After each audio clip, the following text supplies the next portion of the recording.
intermission.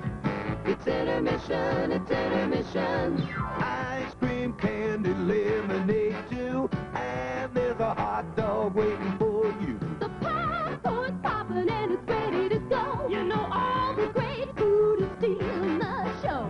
Get up out your seat and get yourself a tasty treat down at the snack bar. Snack bar. Pardon me, boy. Yeah, baby. Will you take me to the snack bar? You know what I like. Everything's ready when the first meal's over. There's nothing like a pizza with a ice-cold cola. Get up out your seat and get yourself a tasty treat down at the snack bar. Snack bar. It's intermission, it's intermission. It's intermission, it's intermission. It's intermission, it's intermission. It's intermission, it's intermission. Get up out your seat and get yourself a tasty treat down at the snack bar. Snack bar. It's intermission. Way down in old Virginia, 300 years ago, Captain John Smith and Pocahontas trapped their meat and aged it slow. They smoked it and they spiced it too for flavor at its best. Genuine Smithville barbecue surpasses all the rest. Most great American traditions get better with the tellin', but James River's Smithfield barbecue gets better with the eatin'. At Smithfield, we still use the same famous recipe of herbs and spices. Our barbecue is still slow simmered in our secret sauce to perfection. And just like always, James River's Smithfield barbecue is good enough to be a great snack, hearty enough to fill a pioneer's appetite. You'll understand why John Smith stayed in old Virginia. One of the best things about this tradition is we make it quick and easy for you. Be sure to visit our concession stand now for James River's Smithfield barbecue. You were interviewing a stomach. Hello there. What is life like as a stomach? Oh, boy, it was humdrum. I mean, until what's-his-name discovered Tony's Pizza. Tony's Pizza? Yeah, I was suffering from the pizza cravings until Tony's came along. Crispy crust and zesty sauces. Wow. And so now... What's that? Another pizza craving. Just thinking about Tony sets it off. Oh, where are you going? He's going to get a Tony's Pizza. And I, anyway. Does your stomach send you pizza craving signals? Oh, wow. Tony's, the Pizza Cravers Pizza. Available at the concession stand.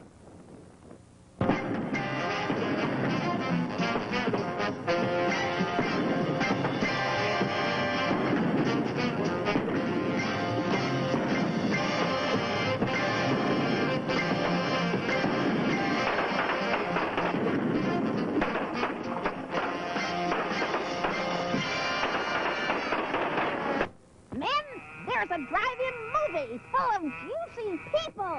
Wow! It's a trap! Help! It's Pick! We've had it, men. A pleasant aroma for you, but not for mosquitoes. Pick is easy to use. Light it and forget it. The exclusive aluminum-lined ashtray top means not an ash falls on the dash. Pick's aroma keeps mosquitoes, gnats, and sandflies away. Pick is the best protection for barbecues, fishing and camping trips, or just relaxing in the yard. No more sleepless nights or mosquito bites. Pick is harmless to children and pets, too. So if you don't want our company ever anywhere, just like Pick him, see what I mean? Bye! Pick is on sale at the refreshment stand now. Hey, son of a gun! It's refreshment time!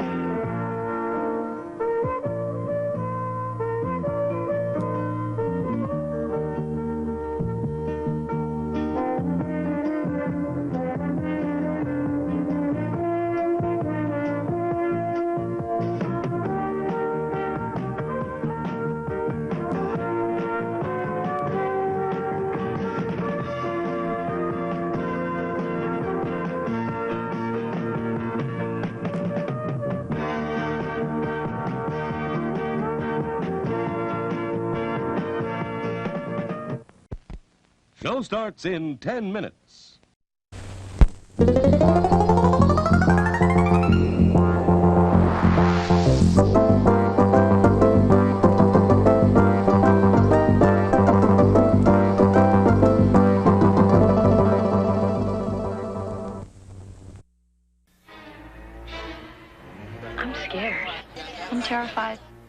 Bummer. Just when you thought it was safe to go into your locker, comes the terrifying true story of teens facing that most horrifying experience of all, getting into college. Experience the shock of entrance exams. How do you think you did, Marlon? I don't know. It's kind of hard to tell from a bunch of dots. Sure you did fine. Witness the torture of meeting college recruiters. Jesus wants you to attend the Arcadia Bible Academy. Live the horror of choosing the right school. I want to go to Ramsey College. You're following a girl to college you've talked to once. Wow, are you a loser? Cringe at the terror of personal interviews. So that's it. My interview's over with. Unless you have anything else you'd like to reveal about yourself. Reveal about myself. Your skin will crawl, your heart will pound, your teeth will chatter, your hair will stand up, your bladder will fail, your brain will melt and run out of your ears when one student tells how I got into college. Last year, a girl took up professional wrestling and she got into Yale. How I got into college. Congratulations. I did it! I got into Ramsey. It's from Ramsey? No, it's from Ed McMahon. You may have already won $10 million.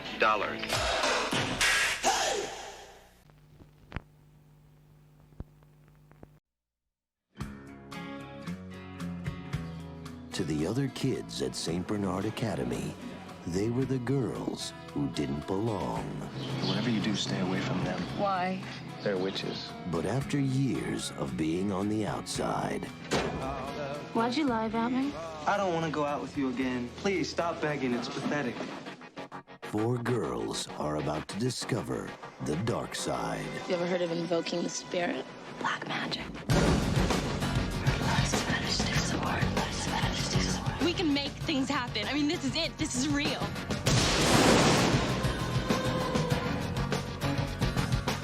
Columbia Pictures welcomes you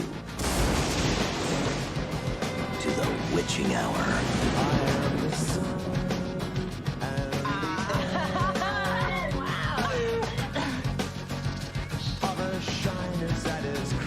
Check it out. Her spell is working. Sit.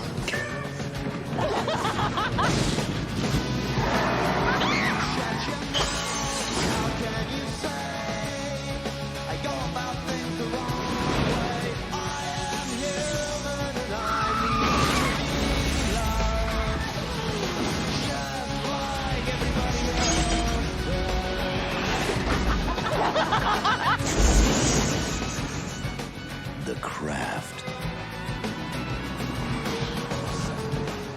Girls, watch out for those weirdos. We are the weirdos, mister.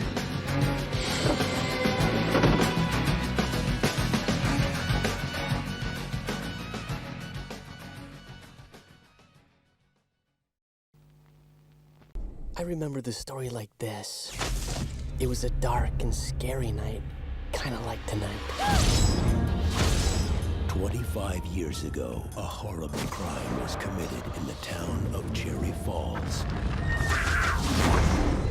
Now, You haven't heard about Rod and Stacy? Did they break up? Break up! Wake up! They're dead! what their parents hid in the past. Nobody has seen or heard of her for over 25 years. Mom, do you know anything about a woman named Laura Lee Sherman? No. Why? Is haunting the present. Who is it? Is your mom home? No. She didn't tell you I was coming by.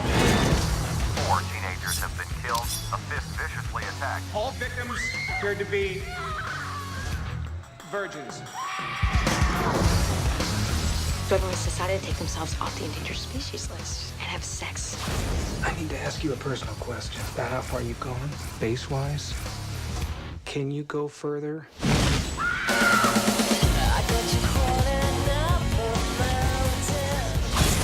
Tell me about Laura Lee Sherman. Tell me.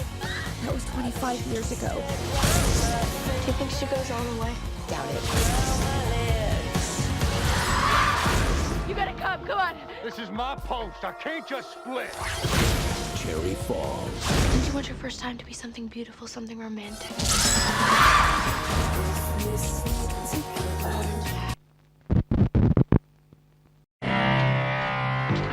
Class of 1984. Take a look at my face. I am the future. How do you like what you see? Take a look at my face. I belong to the future. Class of 1984. Their only goal is power.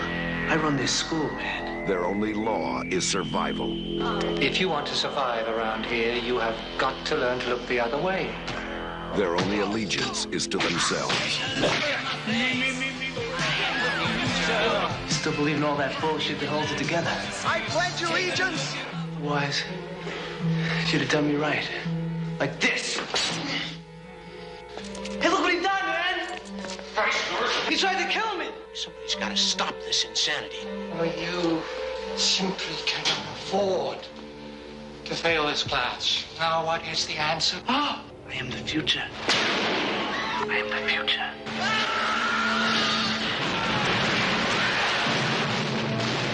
I am the future. But you've taught before and nothing like this has ever happened. All right, I got to deal with it. Who's going to protect you?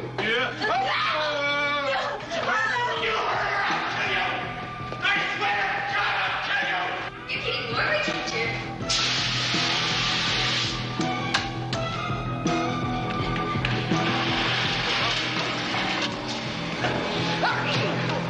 I'm going to play some more later. He's one man trained to deal with students, but they've pushed him to the limit. They've gone too far. Now he's going to give the class of 1984 the lesson they deserve.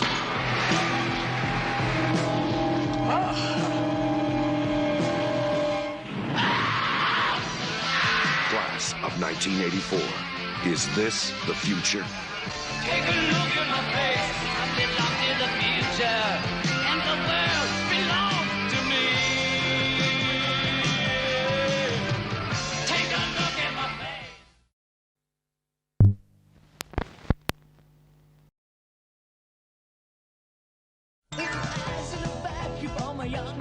It's the night of the senior prom. The Bates High School gym is alive with excitement. Everybody is there, even Carrie White. The girl no one likes. We're all sorry about this incident, Cassie. It's Carrie! And everyone makes fun of. The girl who lives in that creepy house with her crazy mother. Help the sinning woman see the sin of her days and ways. Show her that if she had remained sinless, the curse of blood would never have come on her. The girl with the strange power. If I concentrate hard enough, I can move things. But tonight, no one will laugh at Carrie. You don't have a date for the prom next Friday. Would you like to go with me? She's with the best-looking boy in the senior class. He's trying to trick me again. She'll be voted queen of the prom. You know, I can make sure that you don't hurt Carrie White anymore. For Carrie, it will be a dream come true. For everyone else, it will be a nightmare. Carrie. New film by Brian De Palma. Based on the chilling bestseller. Starring Sissy Spacek, Piper Laurie, and introducing John Travolta in his first motion picture role.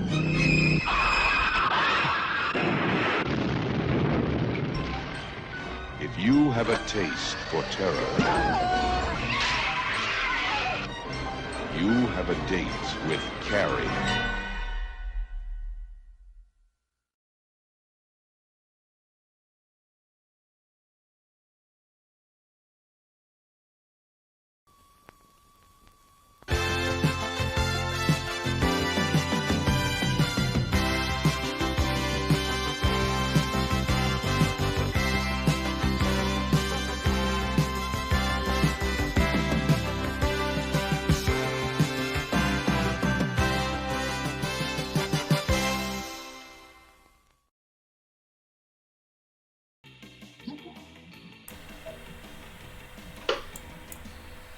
Hello, and welcome back to the madness.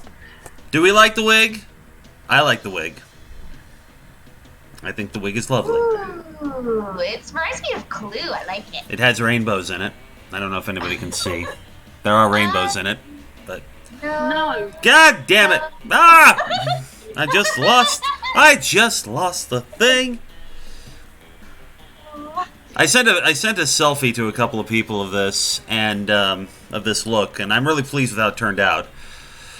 But because with the right makeup, this wig works. When I first bought it, it didn't really work for me all that much.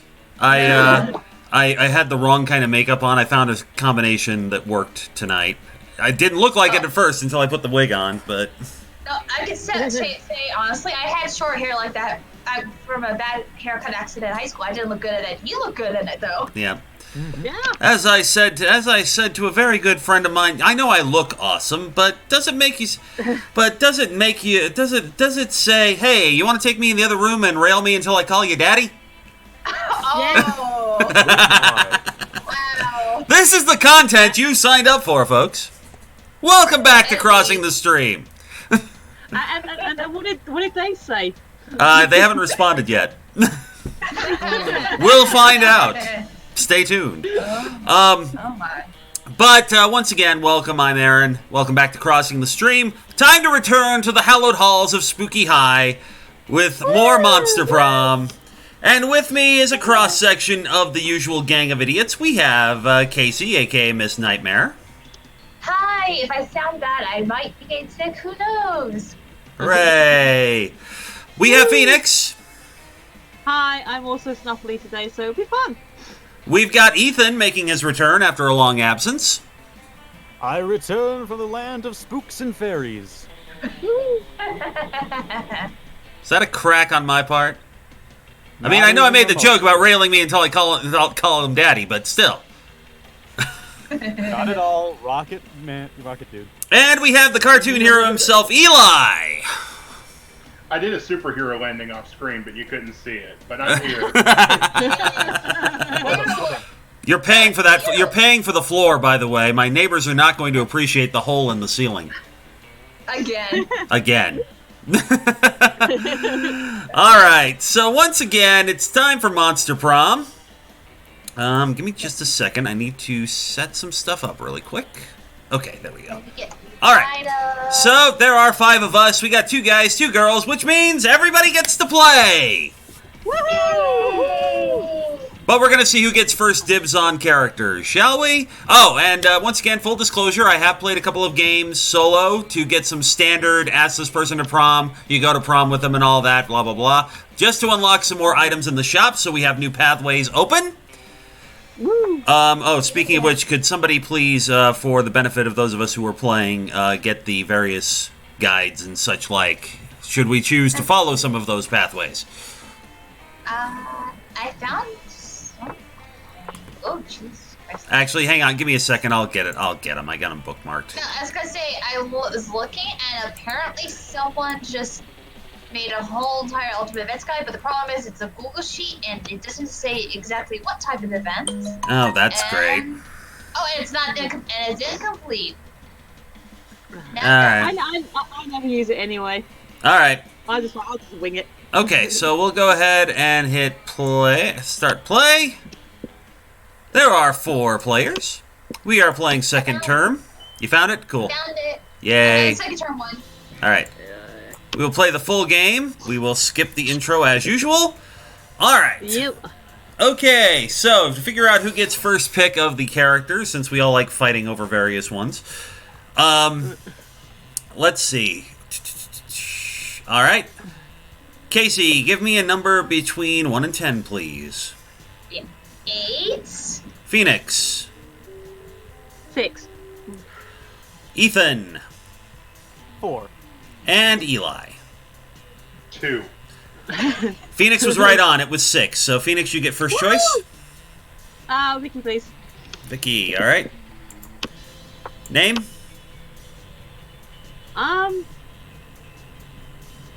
Yeah, sorry, I hadn't thought of that far. Luna. Luna. He, she, or they? Let's go with they. They.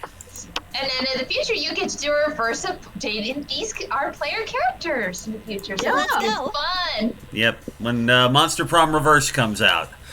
I already ordered mine and backer, so I get to get all the extra goodies. I need to do that. I just don't have the money to spare at the moment. All right, so Casey said 8, Ethan said 4. That's 2 away on both of you. All right, new number between 1 and 6. 1 and 10. Sorry, Casey. 7. And Ethan. 3. 3 it is. Who do you want? I will take the Shadow Guy. All right, the Shadow Guy, Oz. Fun fact on the Monster Prom Twitter account recently, apparently Oz here is the living embodiment of fear. Yeah. What name you want? Oh, let's go with Oz. Oz, okay. He, she, or they? Oh, let's go with they. They. Sure thing. All right, Casey, who do you want? I'll take Amira. All right, name? Shit.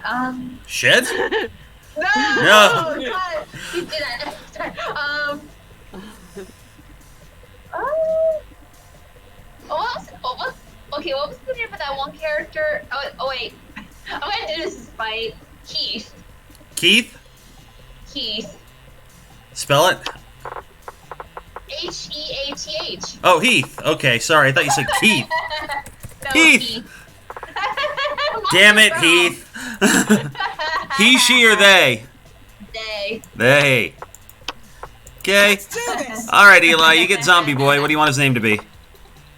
Vic. Vic. With a K at the end. Vic. V-I-K or V-I-C-K? V-I-C-K. Okay. He, she, or they? I'm going to pick he because I'm boring. Okay. Okay. All right. So we'll pass that. Welcome to the stupidest pop quiz ever. Here we go. Yay! A radioactive possum just bit you. What superpower did you get? The superpower of always choosing the right combination of emojis to get the desired reaction from all people. Seducing my loved ones, burning my enemies, settling any argument, and even conveying complex emotional thoughts. 2. The incredible power of writing fan fiction so compelling that the actual creators of the TV shows decide to go with my ideas and crazy ships. I love that. Fanfic every Monday at 8. Probably rabies. I'd go to a hospital immediately.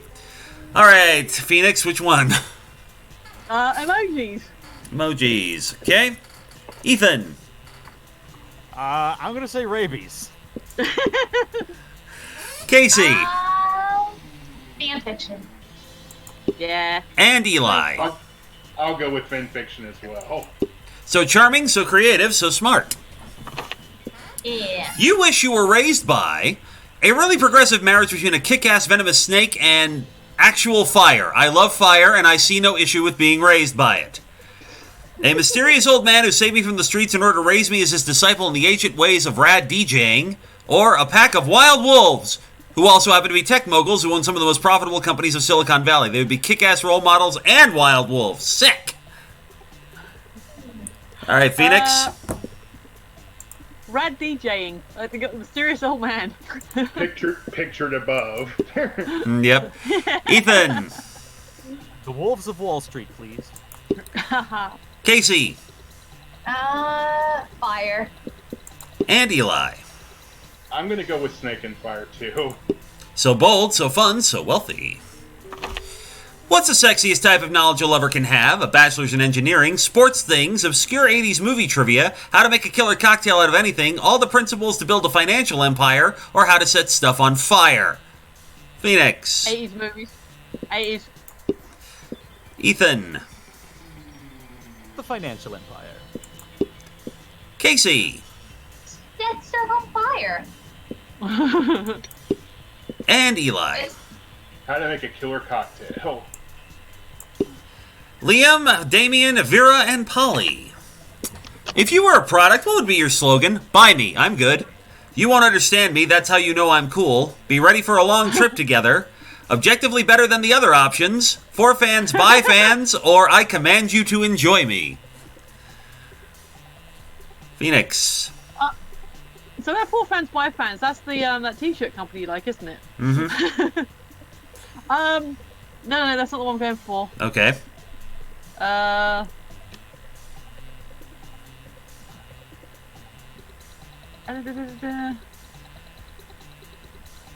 go Bite Me, I'm good. Okay. Ethan. I command you to enjoy me. Okay, Sam. Casey. I have a mighty need for dates.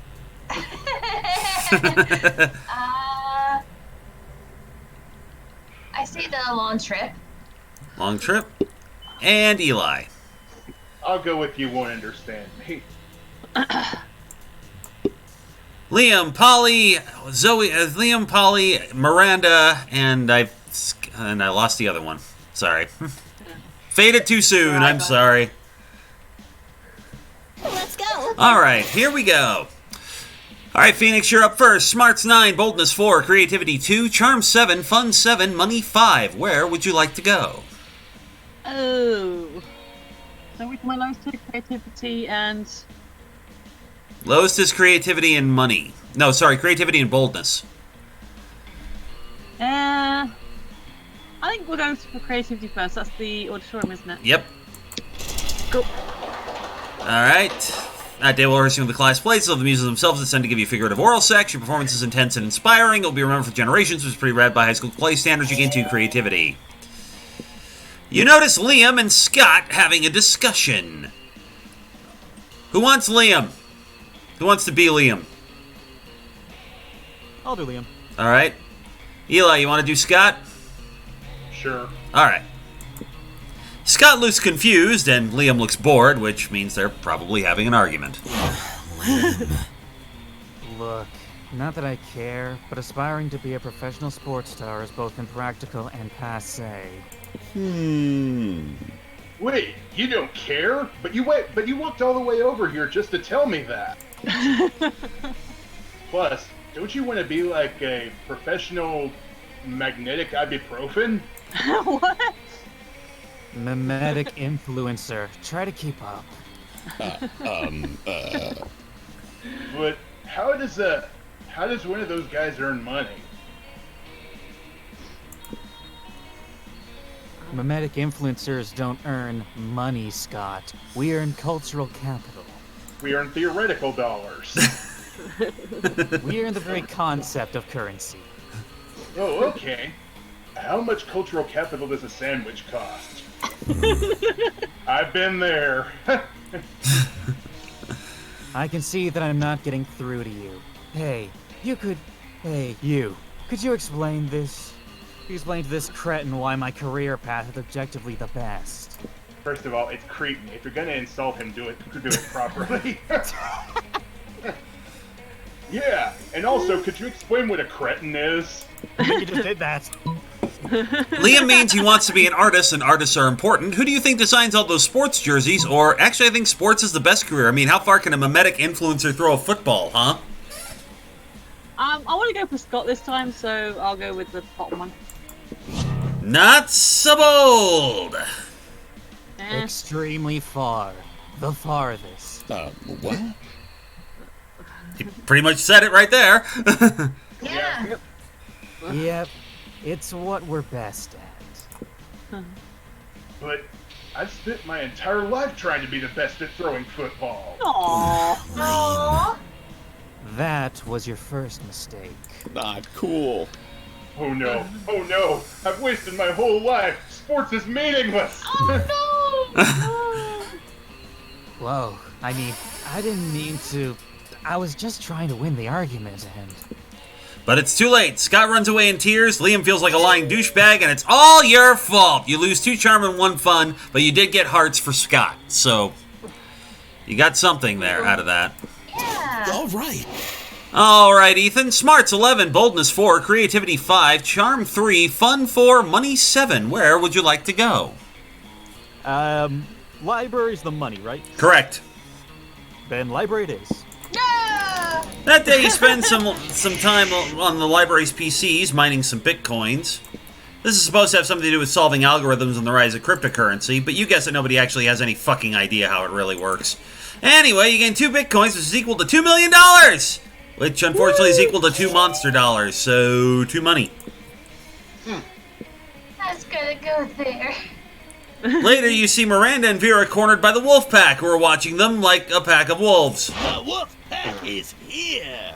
How would one of you ladies like to go on a date tonight with the hottest dogs ever to not be literal hot dogs? What? How would one of you ladies like to go on a date tonight with the hottest... Oh. I wouldn't at all. What a commoner. Alright, first, Tifa wants to be added to the call. I will bring her in. And then I'll do Miranda. Alright, go ahead. Alright, this is not at all how I like my courtships to begin. Where are the jewels? Where are the flowers? Hang on a second. I'm adding Tifa. Okay. Okay, there we go. Alright, sorry about that. Let me Hello, Tifa. Hey, Tip. Hello. Hello? Oh, Tifa? Let me in. There we go. We're good. We're good. We're good. We got you. We're good. We're good. I am in pain. Blind hunting. No. The sharks are among us. Oh. Well, you know, we'll have some Monster Prom and have some fun. Yeah. Well, in that case, Phoenix, would you mind ceding the role of Vera to Tifa, please? Okay. I think that will help her work through it. Oh, it's the summer one. I'm barely seeing Miranda's outfit because my computer, I don't know why it's being dumb. Oh, her outfit is so cute. Yeah. All right. Yeah. Where are the bloody heads of my enemies? Ooh, nice. Oh man, we'll show you courtship on the court when we win on the court. That's sports. It's so weird doing that voice in this wig. We'll show you sportship courtship. Nothing wrong with that. Oh, my dear, beautiful wife. Every time I think the guys at the school can't get any dumber. Oh, I get it. You're both shy. Don't worry, our barks are worse than our bites. Except when we're doing sports, because then we bring it. Yeah! But if neither of you have the confidence to say which one wants to go out with us tonight, we can just choose for you. Yikes. Like, they're relatively well-intentioned, but you should definitely step in and save one of them. Tonight, Miranda can't. I have 2 tickets to Cirque de la Mer's underwater show, or you don't want to go out with Vera. I heard snakes have syphilis. Oh. Boo. All right, Ethan. I'll go with the syphilis. Not so bold! Oh no, Vera! Oh, what's your profile? Oh. My snakes aren't gonna fall out. They don't have syphilis. How dare you start rumors about me? I should sue you for libel. Libel. Is it libel or libel? Libel. Libel, thank you. Libel. I should sue you. And slander. I'm Slander and libel. How many languages can you talk? Please and slander. Anyway. I speak exactly 3 languages: English, American, and bad English. So, English and American. Get out! I should sue you for libel. My reputation is all I have. Oh. Other than money, good looks, and great clothes, of course. So, if you don't have an STD, you want to go out tonight? Oh, God. Sure. I can absolutely go out with you. I don't have syphilis, so I can go out with whoever I want and whenever I want. Dope. We'll howl for you at 8. Damn it! That's why you should never joke about STDs. You lose 2 smarts and 1 boldness. You did get hearts from Vera, though. Oh. Let's do this. Hey, Jake. God, he's still being called in. Since I want to go to the library, looks at Ethan. All right. First off, here's your stats: smarts 9, boldness 7, creativity 7, charm 1, fun 5, money 5. Also, hi, Jake. Hi, Jake. I live. Yay! Good. Take me to the bath. Okay, take me to the bathrooms then. To the bathrooms. I'll go to the bathroom. That day you skip class and just hang out in the bathrooms because you respect no authority. I guess some people just want to watch the world burn by skipping class and hanging out in the bathrooms. You give 0 shits, but you gain 2 boldness. You know, shouldn't the bathroom be the one place you do give shits? Yeah. Suddenly, a chill runs through you as if the very fabric of reality is in danger. Oh, no. Scanning your surroundings, you quickly discover the reason for the feeling. Polly and Damien are together, and they're bored. Oh, God. Oh, my God. Hi. Hello. Okay, who wants to be Polly? Well, you already stole Vera from me, so I'll give it a go. You give Polly? Alright, Damien. Damien. Jake, you want to be Damien this go-around? Sure, okay. Alright. What? I must have fallen asleep for a second because nothing is on fire. I know, right? Nothing crazy has happened in the last 47 minutes, and I'm dead. I mean, I'm literally, actually dead, but also I'm dead because of how bored I am. Hold on. What if we just... Oh, fuck, I'm so bored. I can't even think of something to do to not be bored. God. No! Help us! Somebody please! Cause a sexy problem! Wow. Chicka bow. Break the 7 seals. Break the 7 seals and release Kurlak Thul, the world fucker, or send in the party goblins. I said the first one. Oh, God. Pennywise will not be happy. So smart. Using an accursed sword someone was stupid enough to give you, that you shatter the world's ward, separating the world fucker from our world. He emerges onto this mortal plane. Sorry, I was gonna say, is the sword on fire? Maybe. Who knows? He emerges onto this mortal plane with a noise like a million throats being slit at once, wreathed in bloody vapor. These are the end times that the ancient poets forlornly prophesied. This realm will rot like the maggot-riddled corpse it is. So they just summoned Donald Trump? Oh, God. You summoned Beelzebub. That is the... Alright, I'm putting my foot down. That is the only political joke we're doing. We may all agree that he's terrible, but I don't need the controversy right now. Right. Sorry. You got, anyway. Sick. It's the world fucker. Come to fuck the world. No. The role of Damien will be played by Bobcat. Excuse me. I'm gonna explode. Hello, fucker. Want a party? Kurlak Thul speaks with a voice like a snake eating itself. He says, "Hell yes."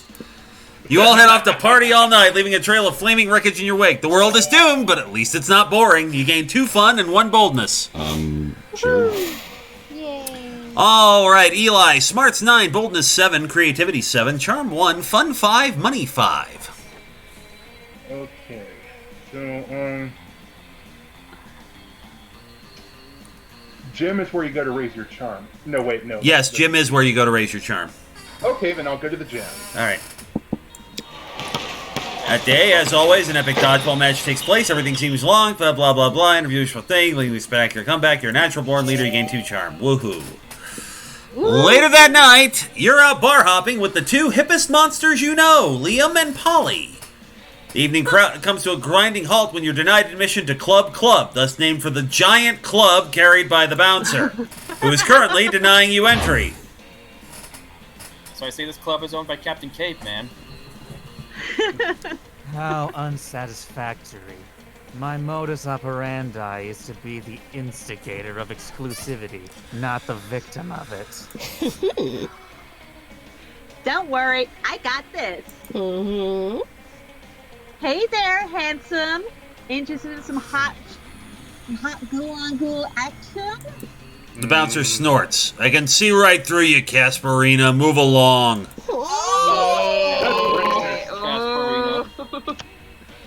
Ugh. Who does that douchebag think he is? Keeping us out of the club like it's his job or something? Both Polly and Liam look to you expectantly. Now's your chance to save the night. Incite a revolution. The proletariat will own the means of inebriation. Or start a better party right here. A naked party. Woohoo! I'm going with number 2. That right. So fun! Yes! You take off your shirt and begin swinging it above your head, making siren noises like a sexy ambulance. Immediately, the crowd's attention is captivated. You dance the dance of the uninhibited, moving with the grace and elegance of a coked-up giraffe. The crowd follows your lead. Ghosts and ghouls alike slip out of their skirts and skinny jeans. Mummies unravel their bandages.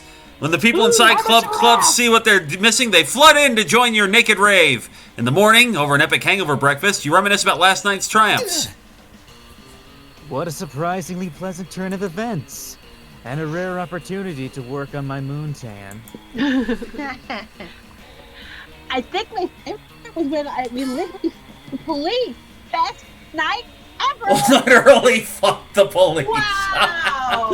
She likes to get around. So just imagine the scores of drunk children literally fucking the police.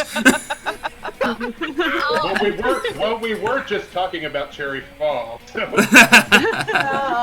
Yeah.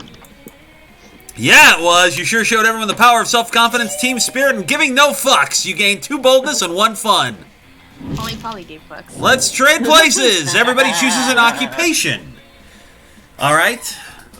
Phoenix. I'll go with the one I already have. Test operator. Ethan. Accountant. Casey. Retail worker. And Eli. Grave digger. Nice. Player orders to set it based on how likely it would be for Oz to get a job at the selected occupation at some point. Start debating now. I don't know if they mean the player or the character, but I'm going to go by the character, and yeah, Gravedigger's right there. Yep. Test operator. Ethan, what did you say? Accountant, that's right. Accountant. Yep. Retail worker, test operator, accountant. Okay.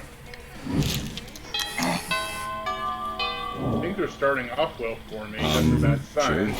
All right, gang, here's the breakdown for lunch. We have the shop, as usual. We've got Damien, Liam, and Calculester at one table, Zoe and Polly at another, Vera and Miranda at the fourth. All right. What about the middle? I'm going with Zoe and Polly. Zoe and Polly, okay? You sit down with Zoe and Polly. Zoe is slurping Sanity out of a Tupperware container with several of her mouths, and Polly isn't eating anything at all. Let's see. Who wants to be Zoe?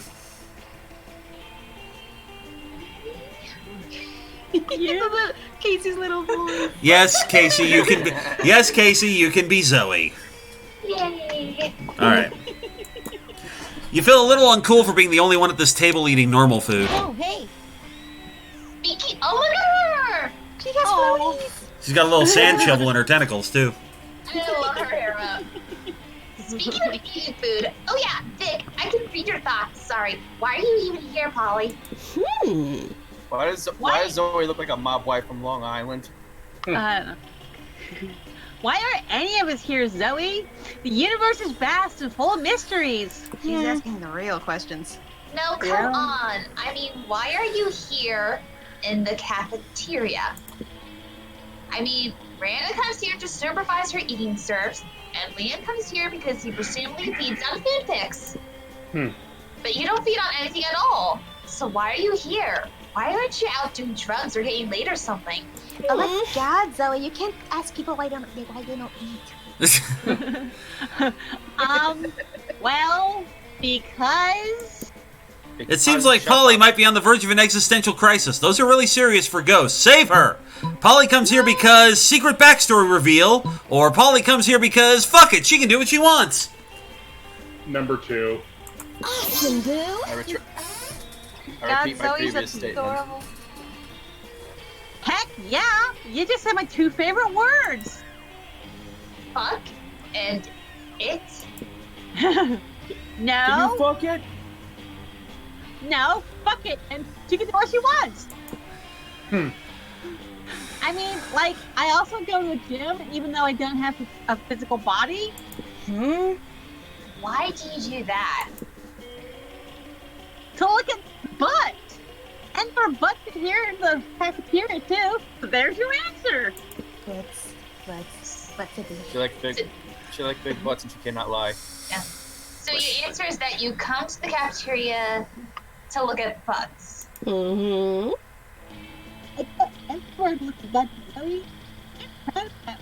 You're breaking up, Phoenix. Oh, sorry. You catch Polly looking at your butt for a minute. That's a good sign. Let's do this. Damn right. All right, where to, Casey? What's the middle one? My computer's acting. There's nothing in the middle. Nobody's in the middle. Wow. Malcolm in the middle. Shop. So, like, the shop? Yeah. To the shop. What's that? Hey, Tifa, why don't you take Valerie? Shouldn't you be out there trying to romance a classmate or something? Anyway, welcome. So, here's what we got. The sexy fake Latin accent, the blanket with 2 holes, you're too poor for the erotic fanfic about dragons, Russian novel with insightful approach to universal matters such as love and death, you're too poor for the fairy in the bottle, too poor for a PR agent, you can get the creativity poster, we got the corpse, we have the blood of an angel, the gift that keeps on giving, I hate that. a set of weirdly specific greeting cards. I love this. Some of these greeting cards are designed for really unlikely situations. Once again, this high school seems to be all about really unlikely situations. I choose you. A police report? A lemon? This is a lemon. A map! But you're too poor for that. Fake badass tattoo, some impractical yet kind of funny glasses, and a cult ring. Give me the lemon. The lemon! Later, Gator. Later, Gator. Lemon. Yeah, who would want to save money for their college when they can spend on weird stuff that's most likely useless? That's the spirit, champ. Let's go. All right, where to, Phoenix? Is Scott here? Scott is not here. You can probably go to the table by yourself and see what happens there if you want to do that. If it will let us, yeah, why not? Let's try that. Reality is full of possibilities. Every choice you make creates alternate universes. There are endless events and outcomes in this quantum soup we call the multiverse, and yet you've somehow exhausted them. Welcome to the nothingness. Not much to do, really. Wow, this just gives you a turn. I made my choice. All right, Ethan, where to? The boys or the girls? Over to the ladies. You arrive at your chosen table to find... Oh, this one. To find Miranda folding napkins at Vera. Do you want to know what this one is for, Vera? No. I'll take that as a guess. The rose-shaped napkin folders for birthdays between ages 16 and 22. Miranda's hands move fast as lightning, turning the rose into a gorgeous white swan. By contrast, this swan folding is for first weddings, third weddings, and swan giveaways. That last one makes sense. As a fashion enthusiast, I have never been so bored by a piece of fabric. Oh, and this black swan folding is for weddings where you plan to brutally murder all the guests. The Lannisters send their regards. Not very popular, the black swan folding. Dun dun dun. Needs more Mila Kunis. Ooh, yes. Okay, that's sort of cool, but I'm still aggressively uninterested. You happen to have some napkin folding skills yourself. Maybe you can spice up this interaction. You decide to show off your most impressive napkin fold. If you fold the napkin like so, it creates a self-aware napkin whose sole purpose is to fold more napkins. Or, this writhing snake float is for when it's time to leave Vera alone and stop explaining napkin folds. Leave Vera alone! She's only Gorgon! She my wife. What is my purpose? You clean messes. Oh my god, yeah, look at the bow. Well, that's quite a specific fold. Under what circumstances would one use... Oh, I see. Aww. Damn right you see. And notice how my whole head is covered in writhing snakes. So basically, just assume that don't talk to Vera about napkins time is all the time. It's a year-round festival. People the world over celebrated by not folding napkins at Well, it's not a very elaborate napkin fold, is it? She's so cute when she's angry. You explain that what your fold lacks in complexity, it makes up for it with the 12 ounces of cobra venom it can spit at will. Right, well, I see you subscribe to different schools of napkinry. I'll leave you to it then. To it in.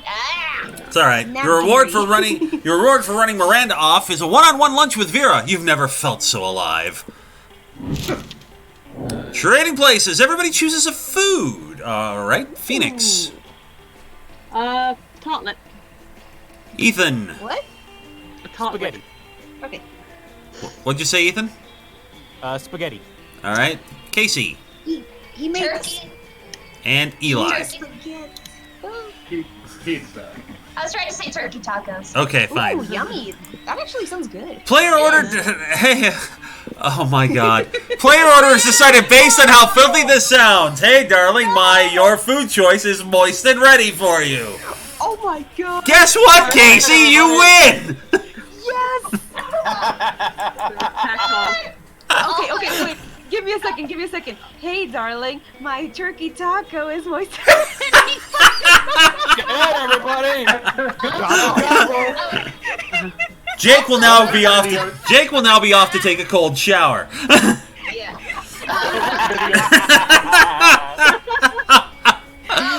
Oh god, the stream was worth it just for that alone. It's fine. Also, if he heard a pounding noise, Rosa came over, he read one and said it started pounding it in front of me. He was All I'm saying is, hun, I am applauding eternally right now. Eternally. No, he was like this. Oh god. Yeah. Jesus. Rosen, I'm gonna smack you. Anyway, let's see. Alright. Let's see. I was just trying to say, well, this video just got demonetized. It got demonetized the second I started streaming movie trailers. I don't care. Yeah, probably. YouTube's never gonna pay anybody voluntarily unless you can pull teeth. So, fuck it. Fuck them. In other news, my Patreon will be going back up next month. With new stuff and new setups and things. But we'll talk about that later. Alright. Cool. Yeah. So we had a tartlet, we had pizza, and we had spaghetti. I think spaghetti would be moist. Yeah, okay. Oh, Casey. I don't know, it sounded weird. It's moments like this that Monster Prom was made for. Yes, it was. Okay, take me to the gym. I need to up my charm up. Okay, to the gym. That was Dodgeball. If it's a battle, you spot a fellow player seems utterly discouraged. She's not worth anything in dodgeball, and she attempts to throw a ball at herself. You explain to her the many ways you think she's unique and wonderful, while also defending the many pleasures in life. With your help, she's capable of finding reasons to keep playing and gains a sense of self-worth. You gain one BFF. Sadly, she's not part of this game, so that beautiful friendship will take place off screen. And 2 charm. You're living your spookiest life when you're the giggling of an eldritch cutie pie met by the snorting of an angry prince of hell. Yay! I'm not saying that that's definitely how you lost your horn. I'm just saying that's one of my headcanons for it.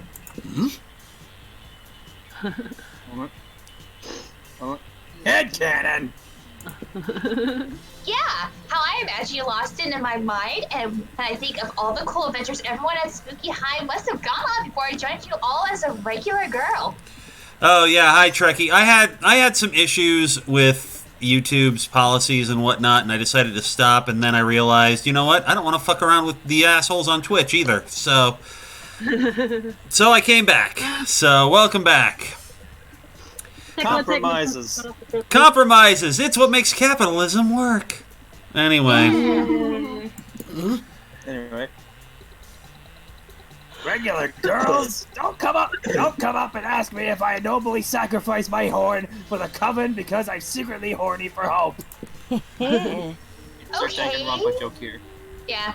Okay, but I also have a Spooky High Seas AU where the whole school's a pirate ship and you lost your horn to a bad case of scurvy. Hailstorm starts playing. What? Fuck scurvy! If I was a pirate, I'd only get the coolest, most dangerous diseases. Bless you. Bless you. Thank you. I also wrote on Human High AU where you're not missing a horn at all. You're missing a leg. Oh my. How is a horn an analog for a wang? Also, don't answer that. Futurama reference. No, Trekkie, I wasn't on Twitch. I was considering moving to Twitch, and then a friend of mine had some really horrible nonsense happen. So, Yeah.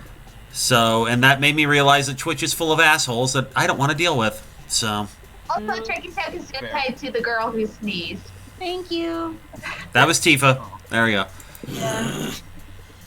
Also, in response to the last thing, I'm gonna just say, yes, it's true. This devil has no dick. Stop making up in my head. The only canon's like a 1 to 2 N. I'll help you stop making up headcanons if you tell me the real story. Wink. I don't like any of these options. You can just tell Zoe that Damien lopped off one of his horns to piss off his dad. You feel like you heard that somewhere. But friends don't tell friends or other friends horny secrets. This looks like a job for lying. And maybe, just maybe, you can... Like a liar. You know, like a liar. Yeah. And maybe, just maybe, you can use your answer to impress one or the other of your very attractive classmates. As we all know, demon horns are a powerful aphrodisiac. It's not hard to imagine how Damien lost his. Wink. Who gives a fuck about how Damien lost his horn? You should see what the other guy lost. It was most things. I say the second one. Whoa, that's crazy! So bold! Yay! Yeah. Don't strain your voice, honey.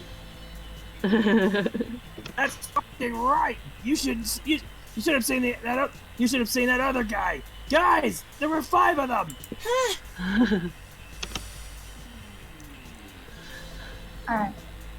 OMG, there were? Tell me all their names. I'm going to write them all down and include plenty of details so everyone knows how true the story is. Yeah, totally.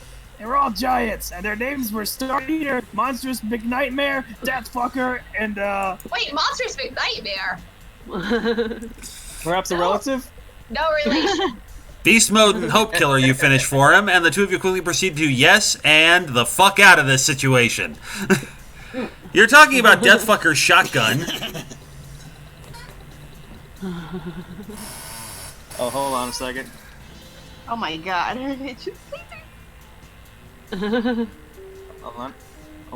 which is also a shotgun that shoots shotguns that shoot lasers. A robot made out of guns, a robot with guns for arms. And the laser's on fire, and the fire is poison. You continue. Rutger Hauer's wet dream, ladies and gentlemen. Also, rest in peace. Anyway. And the poison is made out of the blood of Beast Mode, because I killed him first. If I decide to start a metal band, I'm calling it. Wait, hold on. Dang it, I forgot what it was. It's okay. Something of Beast Mode. Anyway. Beast Fucker, Blood Mode, something like that.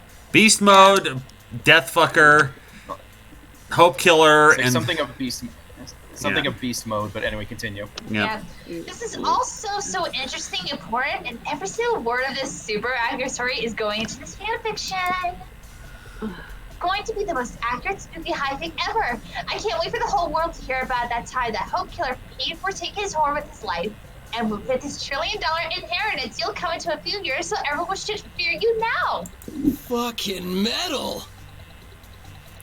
You think that after being a nightmare deity for a few centuries? You think that after being a nightmare deity for a few centuries, she'd be a little harder to fuck with? Don't get me wrong, it's fun having someone around who I know did more murders than I did once upon a time. She can just be a little much. Don't talk to her like that. I'm the devil. I can talk about whoever I want. Instead of worrying about whatever crazy shit she's going to write about my missing horn, why don't you and I focus on everything I have that isn't missing? Giggity. Dang, that includes at least 4 limbs, his other horn, and his junk. Awesome. You gain 2 charm and 1 smarts. Also, Jeff posted in the thing if he wants to join. Okay, if somebody could add him, please. Yeah, I'll add him, and I if I can add, I can't remember how to add people. Right, I can't remember how to add people. Well, Oh, whoever. There we go. All right. All right. Whose turn is it? Phoenix's turn. Yes. Smarts 9, boldness 4, creativity 4, charm 5, fun 6, money 5. The shop is in the classroom. Hey guys. Hey Jeff. Hi, Jeff. So it's 944565. Correct. Cool.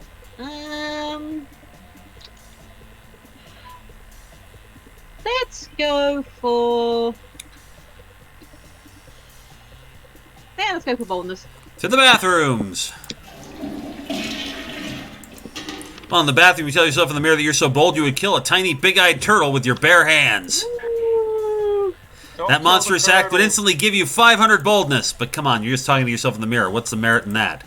You know what? You can keep 2 boldness anyway for saying that to yourself out loud. And here comes Liam, ranting to anyone who will listen about the failings of living flesh. Lame. I have such pity for creatures that have that have to consume things other than blood. Grocery shopping, cooking, stewing. It's a nightmare. No wonder there are so many fad diets. People don't want to have to choose what they eat. Like, have you heard of the Matrushka diet? You eat a tapeworm, then you eat a bigger tapeworm to swallow that tapeworm, and so on until all of your organs are replaced by tapeworms. Ew. It's usually fatal, but the corpses do look fabulous. It's Polly! Oh man! That brings back memories! The Matrushka diet is how I died! Wait, really? No. Everything is how she died. I don't want to imagine Polly with worms, alright? Me neither. Crawl in, the worms crawl out. I've seen a tapeworm and no, ew. Anyway. Yeah, no. Anyway. Moving on. I miss bad diets. I used to get up with the stupid shenanigans just to get my hands on the latest food replacement. Hey, bros. Eli? I didn't realize. Yeah, we got Whoa, Scott. Are you guys talking about fad diets? Sign me up. I'll do anything that'll get me ripped. Anything. Anything. Have you heard of the Emotep cleanse? It's where you only eat things that came from a mummy. Mummies are rare, so you get super skinny. Plus, you get to rob tombs. Or, you've heard of the paleo diet. Now try the Jurassic diet. You can't eat anything that isn't a dinosaur. Killing a T-Rex alone will get you super buff. Oh, that sounds adorable. Like the sort of thing Scott would totally fall for. Yeah, alright, let's go for the dino diet. Awesome, bro. So bold! Whoa, awesome. I've always wanted to punch a T-Rex, and now I finally have my excuse. But dinosaurs died out years ago, Scott. Where are you gonna find one? It's Scott. He'll find a way. Easy. I'll squat Scott, thrust so hard it find a sends way. me back in time. Yeah. I'm not sure there's a number of squat thrusts you can do that will alter the fabric of reality, Scott. That shows how little you know about squat thrust, Polly. There is no problem that can't be solved by squat thrust. Later, Scott shows you how to do your math homework with squat thrust. The magic is real. You gain 2 charm and 1 fun and some hearts from Scott. Well done. All right. All right, Ethan. Smarts 9, boldness 3, creativity 5, charm 3, fun 4, money 9. Let's go to the library. To the library. That day, you spend some time on the library PC sending malicious spam emails in the hopes of stealing other people's money. It doesn't sound very nice, but who's really the one to blame if they respond to such a blatant scam? You lose 10 karma, which isn't a stat in this game, so who cares, and gain 2 money. You see Calculester happily tending to his favorite little aloe vera plant when suddenly... Okay, Jeff, you want to be Calculester? Sure. I'll do it. Oh, wait, oh sorry. You're Damien, Sure, okay. and we've got 4 guys. We're good. We got everybody covered. Okay. All right. Yeah. We're here to save the day. Who wants the coven? Oh. I love playing Joey Scottish. Okay, you go for it. I want to hear it. I want to hear this. Okay. Calculus. Thank the fates we found you. A terrible curse has befallen us, and we will hire your aid. Oh my god, I love it. This is the best thing ever. Oh my god, bless you. First of all, that's a great accent. Second of all, bless the fats. It helps. Anyway. It helps because she's actually living in the UK and has heard actual Scottish people. No, I get you. Edinburgh is a beautiful city. But Mom is just my boo. Yes, Trekkie Mardot is still part of the group, but he's doing family stuff tonight. Okay. I was built to help, literally. I have attempted to diversify in terms of my purpose, but my prime directive remains. I cannot open the pod bay doors, Dave. I can see Jeff going for a Corey Burton Brainiac voice. I love it. That's cool. I'm just hearing Fred Aaron. God damn it. Well, as you may know from religiously following our TV tropes page, we are currently engaged in a vicious struggle against the sun itself. Yes! The sun is a mighty foe, capable of... Actually, for a Scottish person, this would be a valid concern. Capable of inflicting tremendous casualties. We have fallen into its wiles. Behold! Yes! The Coven uncover their shoulders. A lot of Mario 3. The Coven uncover their shoulders to reveal some particularly vicious sunburns. Ouch. Clearly, they've been playing a lot of Mario 3. And so we've come to you, renowned herbalist, for a balm in a time of need. Let us cut the leaves from your little plant so that we might avail ourselves of its healing properties. No, don't kill the plant. Allow me to clarify your intention. You request that I destroy my favorite aloe vera plant in order to treat your sunburns. I love just wearing a swimsuit. Yeah. We ask that you make a noble sacrifice to free us from a terrible curse. Yes. Internal conflict detected. I do not want to do this thing, but I am too kind to say so. Friend Oz, what should I do? Let's think about this logically. Many people have done terrible things, but no plant has ever committed an evil act. So isn't this plant worth more than the entirety of monster kind? Audrey too? Anyway. Yeah. If you're looking for aloe vera, why don't you just ask Vera? Are they related or something? Nice. Buns. Let's go with the logically. Okay. Impressive. So smart. By the goddess, is it possible? Were we the villains all along? Are we the baddies? Are we the baddies? I won't let you hurt J. Aloe. Bless the stream. If I respond in the affirmative, will you cease the demand for the destruction of my treasured plant friend? He just went to freaking William Shatner for a second. Brainiac went full Shatner. I love it. Phoenix? Yes. Then yes. Sorry, Aaron. I'm looking at the thing on my phone and the screen's black. Uh-oh. Has anyone else got a black screen on their YouTube feed? Nope. Mine's still working fine. Alright, must just be me then. Oh, how we lament our debased animal ways. How can we make it up to you? Good and pure aloe vera. So we wave you a spell. Slay one of your enemies. I can see the footage fine on my computer. Yeah, it's fine. It must be you. Yeah, I'm reloading. I do not see how the Trekkie's having problems, though. It might be Europe. Oh. Oh, joy. Lovely. Oh, Europe. There it is. Let me see. Come on, you're back. Okay. No, Phoenix, come back. We need you. But we must perform a test to absolve ourselves of guilt. Some task you can perform on behalf of your friend. You're breaking up again, Phoenix. Oh, sorry. Cables. Cables everywhere. I suppose you could bring me one ice cube. I water my aloe vera by placing an ice cube in the pot, so that the water enters the soil more slowly. Oh, that's clever. We must save the world. An ice cube! A fitting prize for this most noble of plants. Our only hope is that the precious ice can survive the heat and machinations of the vile sun.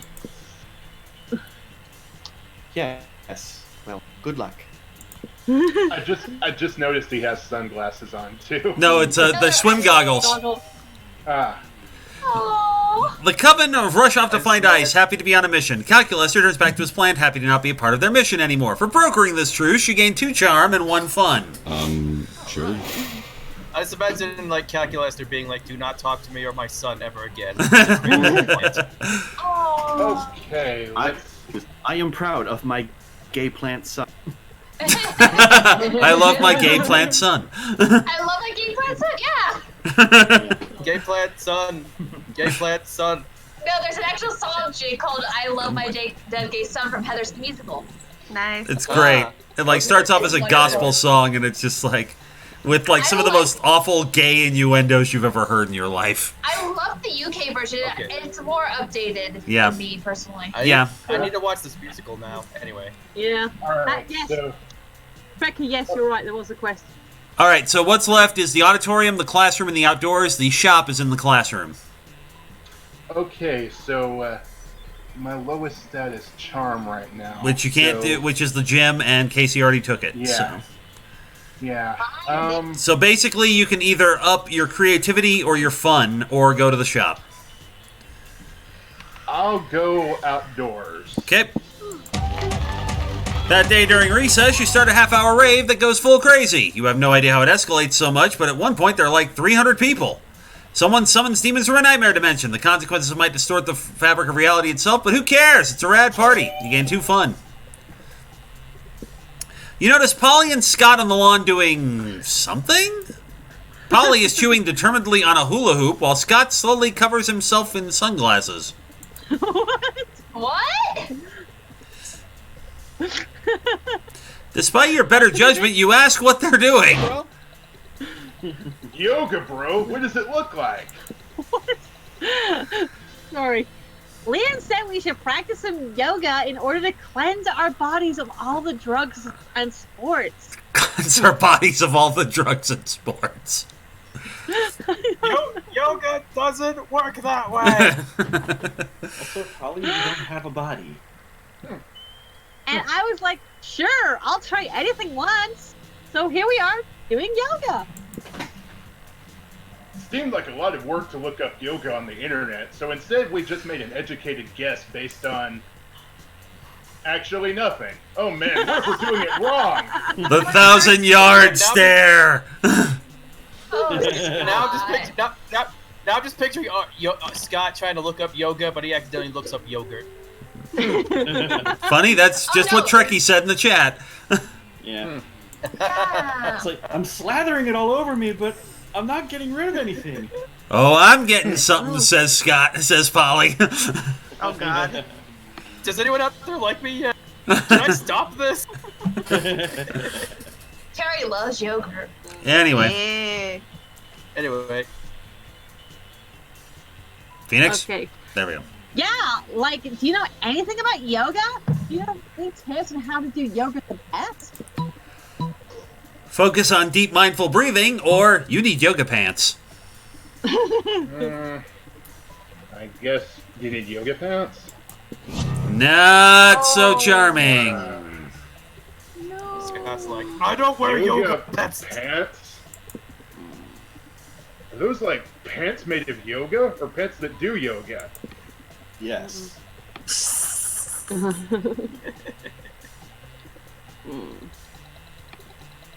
No, silly. I think he means yoga pants, like breathing really fast. Oh, God. Oh, I'm great at panting. It's one of my top 5 skills. Watch me do it. But Scott breathes so fast he hyperventilates. He falls over onto Polly, crushing her. No. This is yoga! This is yoga! How can you crush somebody intangible? What's happening? Where am I? Oh no! Am I bad at panting? I'm bad at panting and yoga! The only thing you have succeeded at is further undermining Scott's self-confidence. You lose 2 charm and 1 fun. That weekend, something happened to... Oz! Ethan, you're up. All right. On the weekend, you're at a park doing some homework, practicing your best lurking under people's beds poses. This is spooky high school, after all. When you're greeted by the sound of money waiting to happen. Jake. Sup, motherfucker? Get ready for... A dope business idea! Brought to you by Team Best Business People. Aww. This idea brought to you by Ebuco.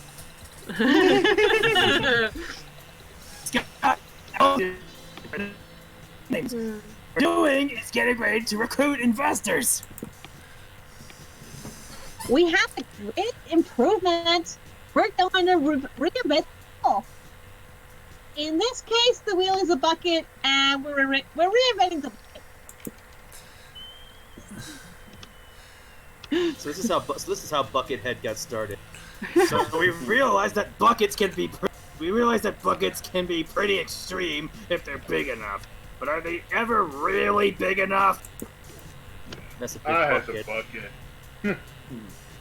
No, because buckets have bottoms, and that means they can only hold as much goes between the top and the bottom. Oh, God. This is a bucket. Dear God, there's more. No. Let's see whoever gets that reference. I got it. I don't. No. I'll guess later. So if we just remove the bottom of the bucket, then the amount of water the bucket can hold would be unlimited. Yep, that sounds totally correct and like the perfect plan for sure. Yep, no downsides here. That's not how physics. Unlimited water! Nice. So now we just need a super wealthy investor who can sponsor the manufacture of our dream bottomless bucket for us. No.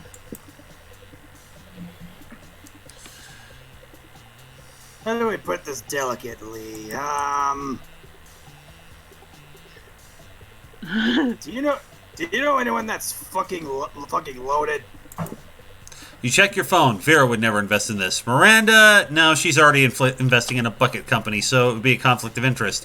That leaves you with Luna and Heath. Oh, great. Luna's your dude. They're the ones who pioneered the idea of subway delays and then subsequently invested in cab companies. The most perfect scheme of all time. Or Heath just inherited a bunch of money from a great rich great uncle who they didn't even speak to until they found out they were wealthy and terminally ill. Ethically questionable? Sure. Fiscally successful? Definitely. I just bought something, so I'm at $1. Yeah, I'm gonna go with Heath. No, I just... Not so wealthy. I'm Heath. Ethan, I'm Heath. Oh, I thought you were. Oh, fuck. No, Okay. It's You okay. fucked up. You fucked up. Yes, I know. All part of the fun. You done goofed. Trekkie in the chat, I'd buy that for $1. You done goofed. See, I don't even understand how the statistics of this game work, so I'm just like, alright. All right, look, if it's not lunch, each choice is based off one of two stats. You want to choose the stat that's higher. That's what you've got to figure out. Sorry. Yeah. But in this case, the weekend one, since you're choosing for other people, it doesn't let you see the stats. That's why Casey was trying to warn him. All right, anyway, you call Heath and they accept to fund this venture. They invest part of their savings to hire a business consultant to help you become rich. Unfortunately, they don't have as much money as you expected, so the consultant is actually a bunch of raccoons they put together inside of a business suit. So far, the best business advice this consultant has given you is rabies. It's just a bunch of Bradley Coopers in a trench coat. Yeah. Gah! Not rabid raccoons! I hate rabid raccoons, and they definitely don't like me! What's this? We don't need investors to gather a bunch of raccoons inside a suit. What to pay for us? Nothing. Bro, these raccoons aren't friendly. This is not cool. Yeah, Scott's right. This is totally not cool. We just want 20% of our equity to a company in exchange for some rabid raccoons. Not a smart move. Also, rabid raccoons!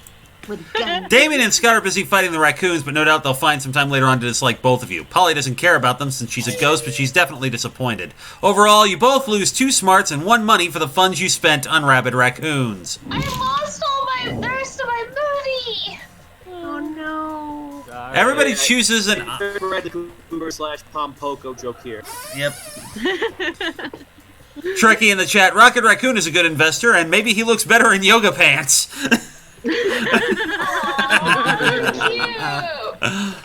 He'd probably give them the Groot if anything. Mm-hmm. Yeah. All right, everybody chooses an object. Phoenix. Dreamcatcher. All right. Ethan. Book. Casey. A hammer. And Eli. A lamp. Okay.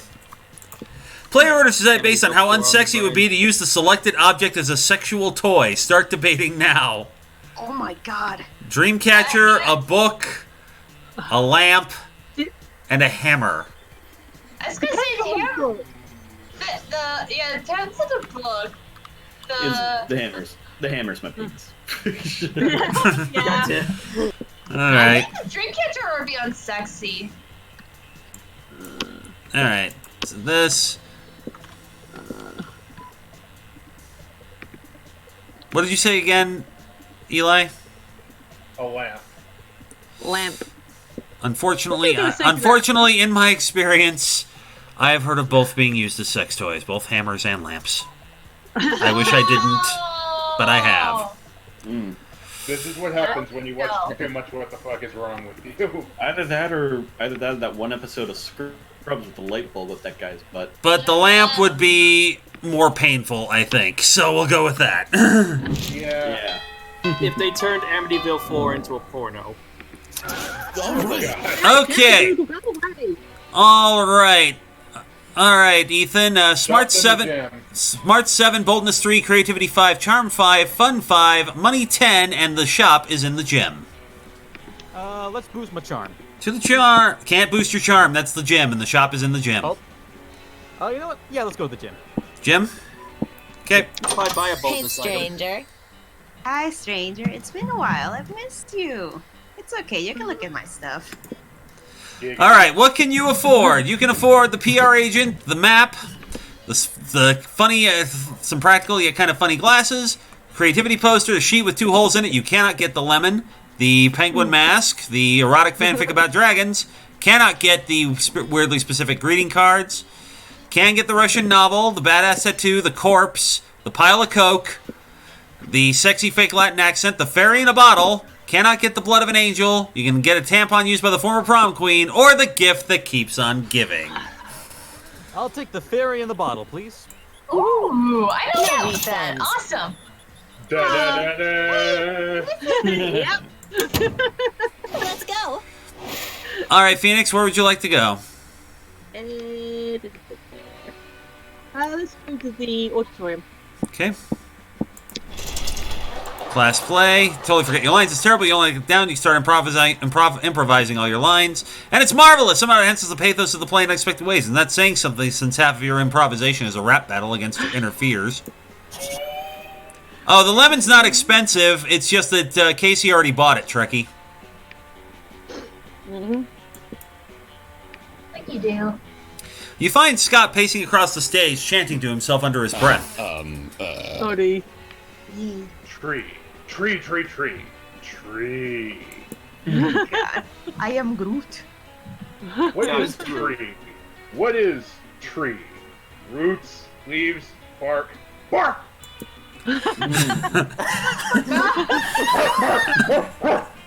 No, this is too hard.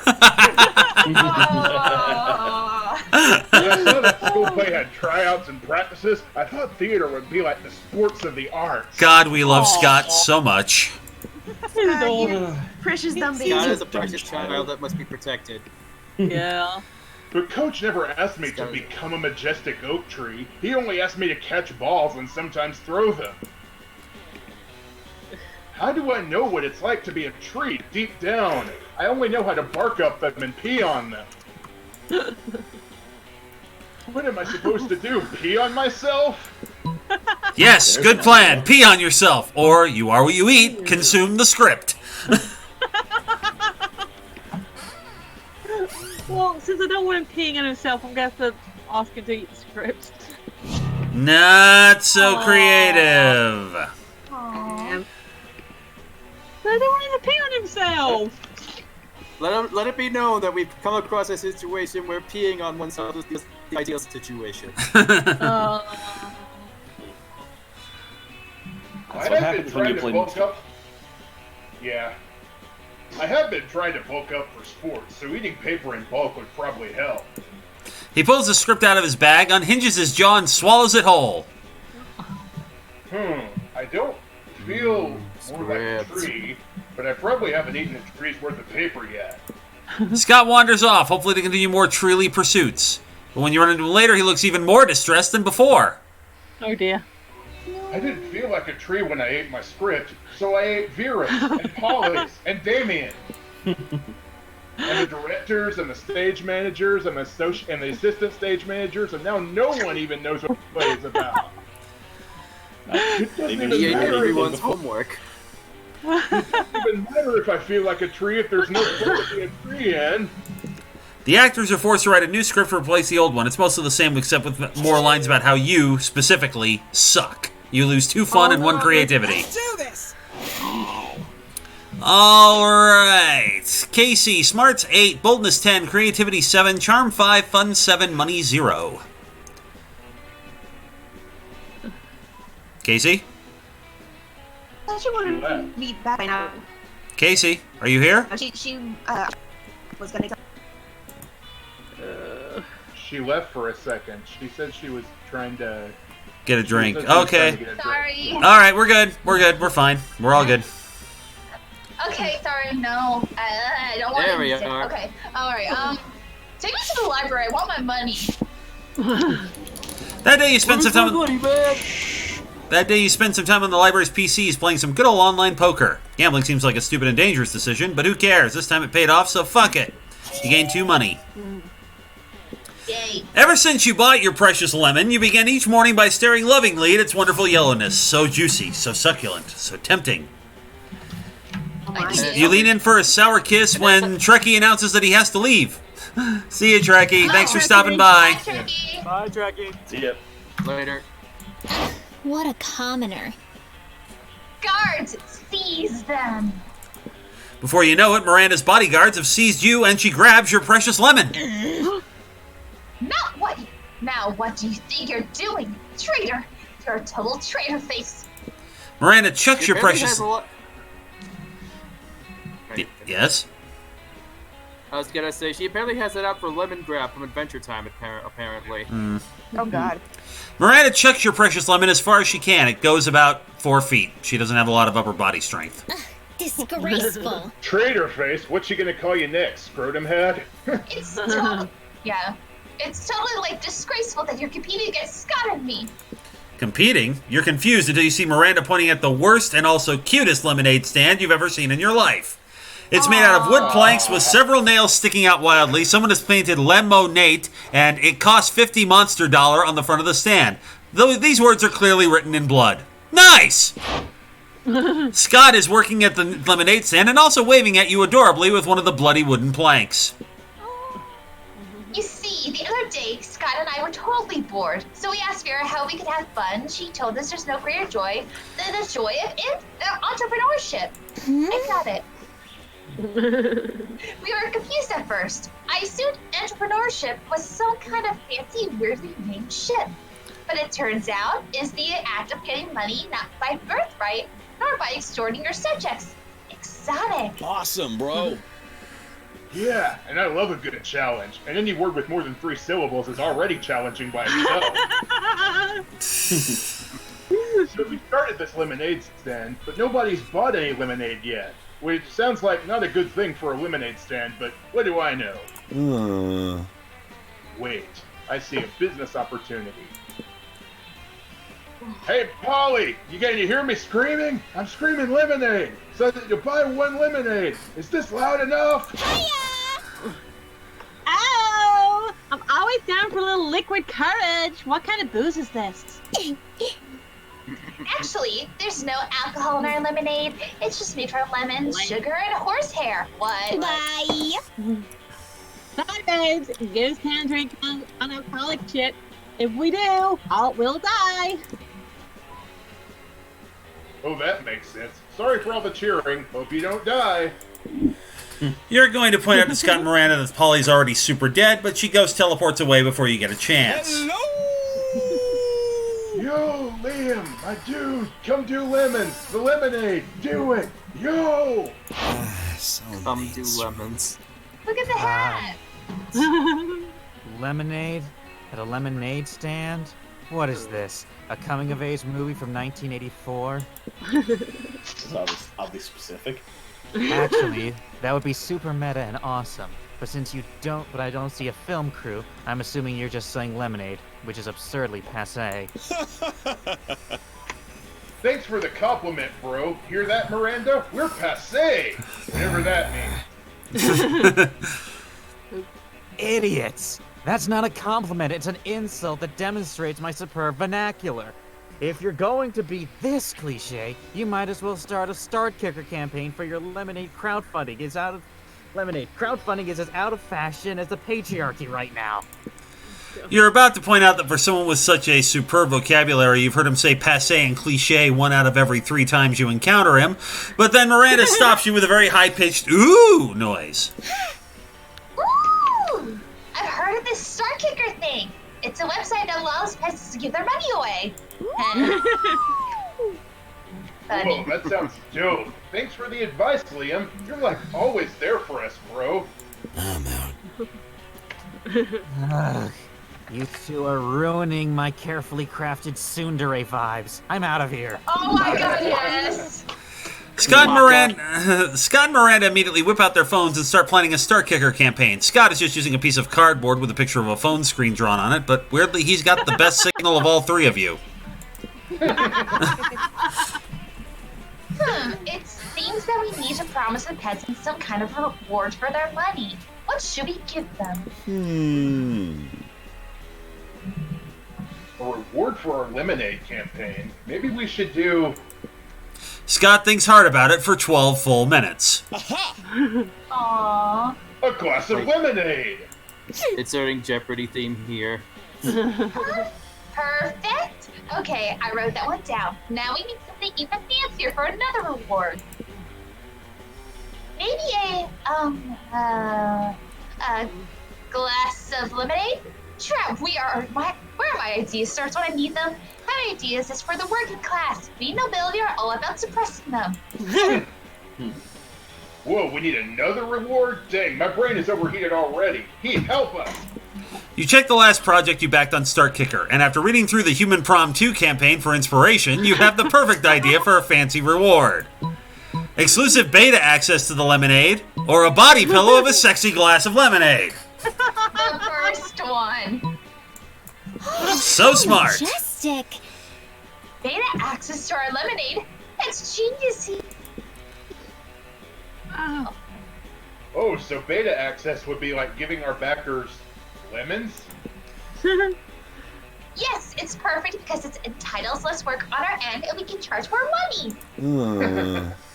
But why people would pay for a lemon instead of a lemonade? Oh, Scott, beta access is famous for making people pay more money for the same thing solely on the promise of having it before everyone else. Yep. It's the choice of superiority. God damn it, this is calling me out. Credit achieved. No, I got the beta tested where I can pick what could be in the next game. Ah. Yeah, that's fun. Neat. For instance, in ancient times, kings had better access to the spouses of their subjects. Oh, God. Oh. And countries with superior economies such as Japan have beta access at daytime, so they get their mornings many hours sooner than the rest of the world. It's a fact people crave beta access to everything. No one wants to wait for anything anymore. Great idea, Pete. What? Oh, but the Kings thing didn't sound... Too much text. You skip to the part where I give you two fun and one smarts. It's like, sit down, Scott, before you hurt yourself. All right, where do you want to go, Eli? Okay, so You got class, which boosts your smarts, outdoors, which boosts your fun, and the bathrooms, which boosts your boldness. Smarts 9, boldness 9, creativity 7, charm 1, fun 7, money 5. outdoors. Okay. Half-hour rave. At 1.1, the small magical Latino cat slips on a banana peel. You start to laugh at him. He asks you to stop, but you don't. You laugh so hard at him that you somehow steal 2 fun from him. Hooray! He's adorable little kitty with a little sorcerer hat. No. You notice Liam and Polly taking a break from the rave. You dance over to join them. Boo. Yo, we were just talking about the insane music festival we're going to this weekend. You're going, right? Shit, you forgot to get tickets. They're probably all sold out now, and there's no way you can afford to pay a scalper. Obviously, you tell them you're going, though. You've never let the truth get in the way of talking to hotties. Damn right. Yeah. I can't wait. All my favorite bands are going to be there. Boo Radley, Imagine the Fucking Dragon, Actual Dead Mouse. Oh, God. Imagine a fucking dragon. Personally, I'm most excited about Veggie Scales. Their lead guitarist is a cucumber. It's never been done before. Veggie Scales. I am cringing so hard right now. Yeah. Hello, Alright. friend. What are we talking about? Is it a grand ball? I'm sorry, I'm just like, hello, yes, I am. I did not get the crime. So he's like, howdy do, fellow friends. Howdy do, fellow serfs. It's like ASDF is this. Yes, I am human person. You want to go skateboards? Oh, sort of. It's like a grand ball, except everyone is more naked, and the dancing is sexier, and there are a lot more drugs. What is drugs? Oh, sweet sunshine. You know what? Yeah, you're back. You wouldn't understand. It's a peasant thing. No, wait, this is perfect. If you can convince Liam and Polly to invite Miranda to the music festival, maybe she'll cover your ticket too. Oh boy. If a party happens in the forest and there are no party virgins to be bewildered by it, is it really a party? Or, you know, guys, if we bring Miranda, her royal status will give us diplomatic immunity. Shit. I'll go with the second one. So smart! Yes! You mean no one will be able to arrest us? Oh my god! I can totally bring a bazooka blow! Bazooka blow. You mean the drug's so illegal that even thinking about purchasing it is punishable by severe spankings? Celtic bow wow. Yup! So much! Oh wow. But it's so rare. It's so obscure I need to do it. You could say I'm addicted to obscurity. Worry no more! After a bit of bazooka blow, you'll only be addicted to bazooka blow! Or dead. So, what do you say, Miranda? Want to come with us and keep us out of trouble? Assuredly, but I ask again, what is drugs? What is drugs? Baby, don't Oh. hurt me. Go for it. Get out. Oh! It's like party favors. Yes, party favors for your brain. I love party favors. I shall purchase some of this bazooka blow immediately. Are these scales supposed to be Dan? No sooner has Miranda thought about her purchase than the cops show up to spank you all. You're protected by Miranda's diplomatic immunity, but you let them spank you anyway, just for fun. You gain 2 fun and 1 boldness. Oh Wow. no, he was kinky. Also, Bazooka Blow is the name of my High on Fire cover band. Everybody chooses a place. Phoenix. London. Ethan. Arizona. Casey. Disneyland? Eli. Tokyo. One way of identifying a neighborhood that's being gentrified is if Starbucks starts to open there. Player orders based on how good of a sign of degentrification it would be if the neighborhood starts now to have these places open there. God damn it, Disneyland already has Starbucks. I'm last. When you wish upon a Starbucks. God damn it. Well, London has all the coffee shops. So. On a latte. Well, in that case, you all chose more general things, so there's nothing that's really funny, so we're gonna randomize it. Eli, Casey, Ethan, and Phoenix. There you go. Off to lunch. And at lunch this time, Sure. we've got Dolly at one table, the shop at another, Polly and Calculester at the third, Damien and Vera at the fourth, and Scott and Zoe at the fifth. Where do you want to go? Polly and Calculester. Okay.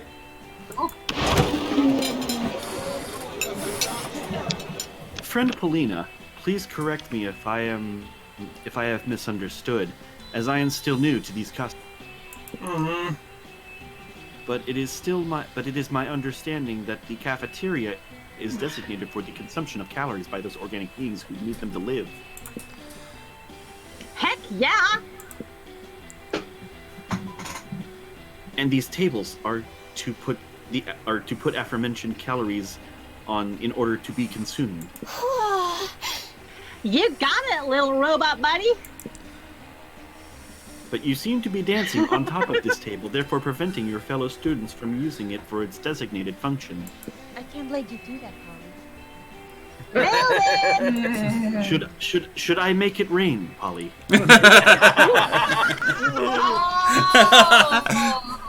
Dollar bills. Yo. Holla holla get dollars. Ha ha ha. Moving on. Okay. And you are encouraging other students to do the same as confetti rains down from the ceiling and multiple disco balls flash blindingly. And your music is very loud, which is why you are shouting over it. Boom! See? You understand way more than you think! You're crushing it like I'm crushing this rave! But from my understanding, the outdoors location is designated for raves. Cafeteria is for food consumption. Disrupting the ability to consume food in a space designated for food consumption is not very nice, and I believe you should stop. Well, I believe that's lame and dumb, and I can't stop. I want to stop partying, so I'm just gonna keep partying! They seem to be at a standstill. Time to step in and turn the tide. Polly should keep raving, Calculester. The raw intensity of this rave is powering the whole cafeteria by itself. Renewable energy, bitches! Or Calculester is right. We all know you're all about throwing ridiculous parties in ridiculous places. But why not find someplace even more ridiculous? Take this rave to Narnia! I'm going for number 2. Are you sure? Keep in mind, this determines who you can date. Okay, then I'm going for the first one.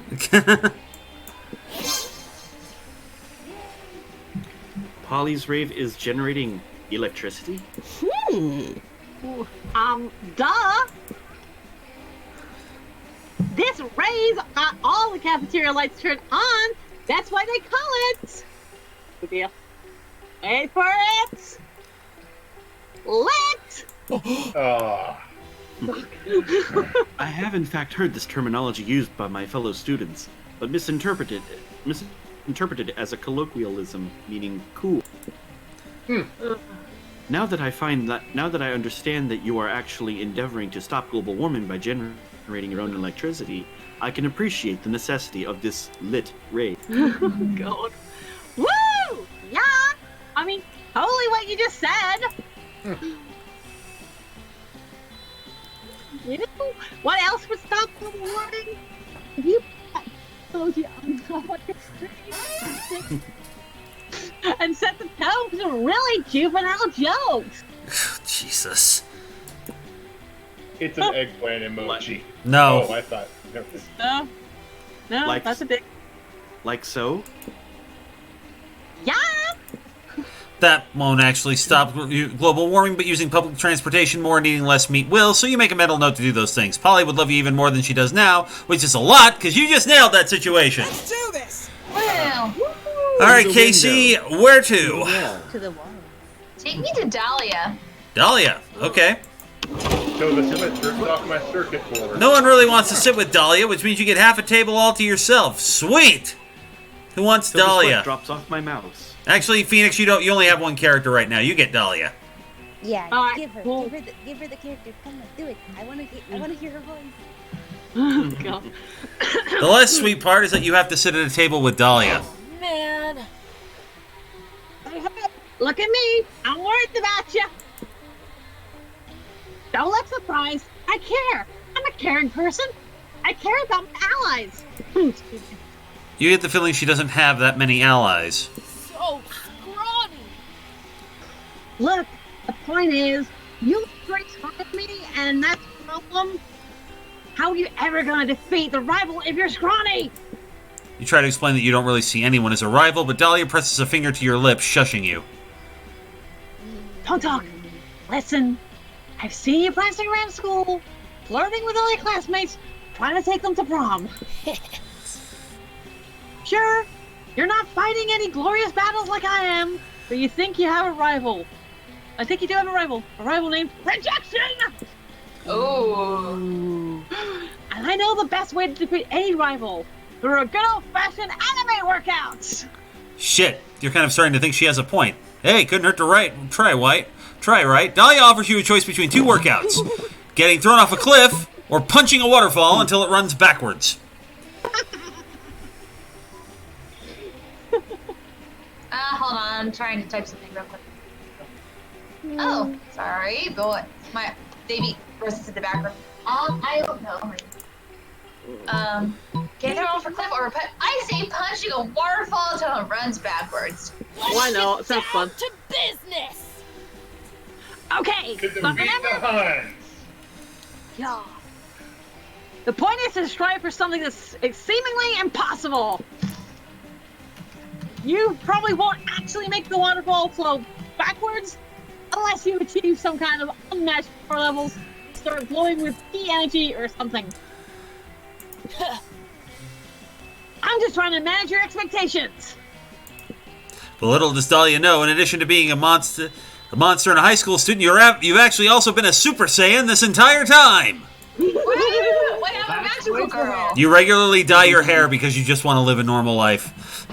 Oh my god, we need Crash for this. 15,000 rapid-fire punches from you is all it takes to reverse the direction of Monstropolis' biggest waterfall, thus creating the world's first reverse water slide. Sweet! You spend the rest of the period sliding up the waterfall with all your friends and gain 4 fun. Nice. All right. He's got the most fun. You have Zora armor. All right, Ethan, where do you want to go? Let's go to Vera. You find Damien and Vera contemplating a huge slab of unidentifiable prime meat. Great phrasing. Yeah, I think it's right. My wife.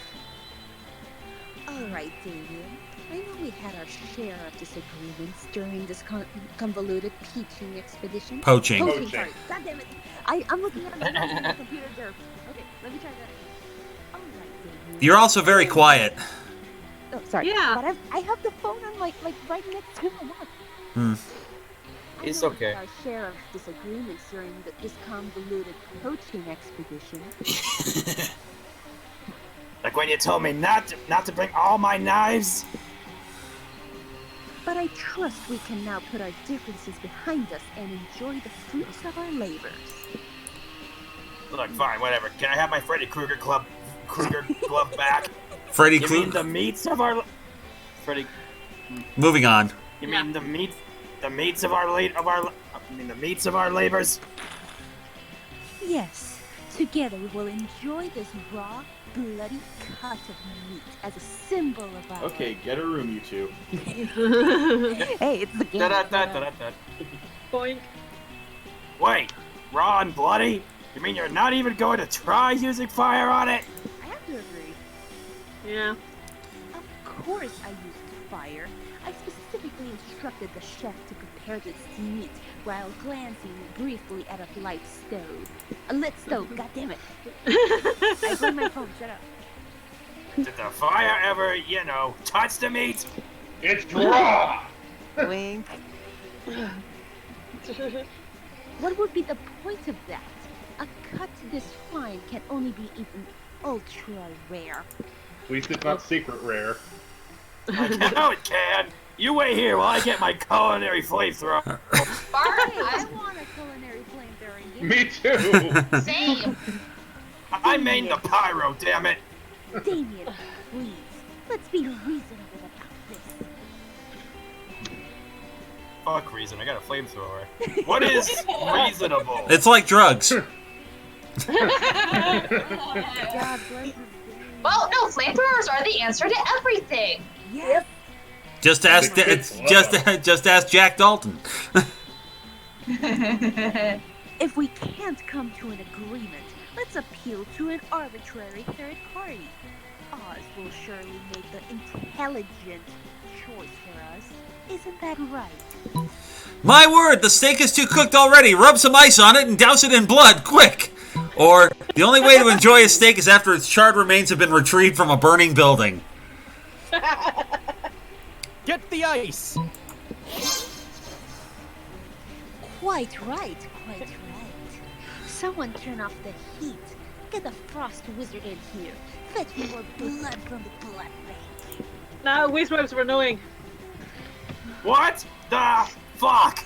I'm not gonna eat a big chunk of raw meat. How am I supposed to ensure maximum suffering without fire? It's already dead. He's dead. You killed him. Oh darn. Guess I'm going to have to enjoy this whole juicy steak by myself.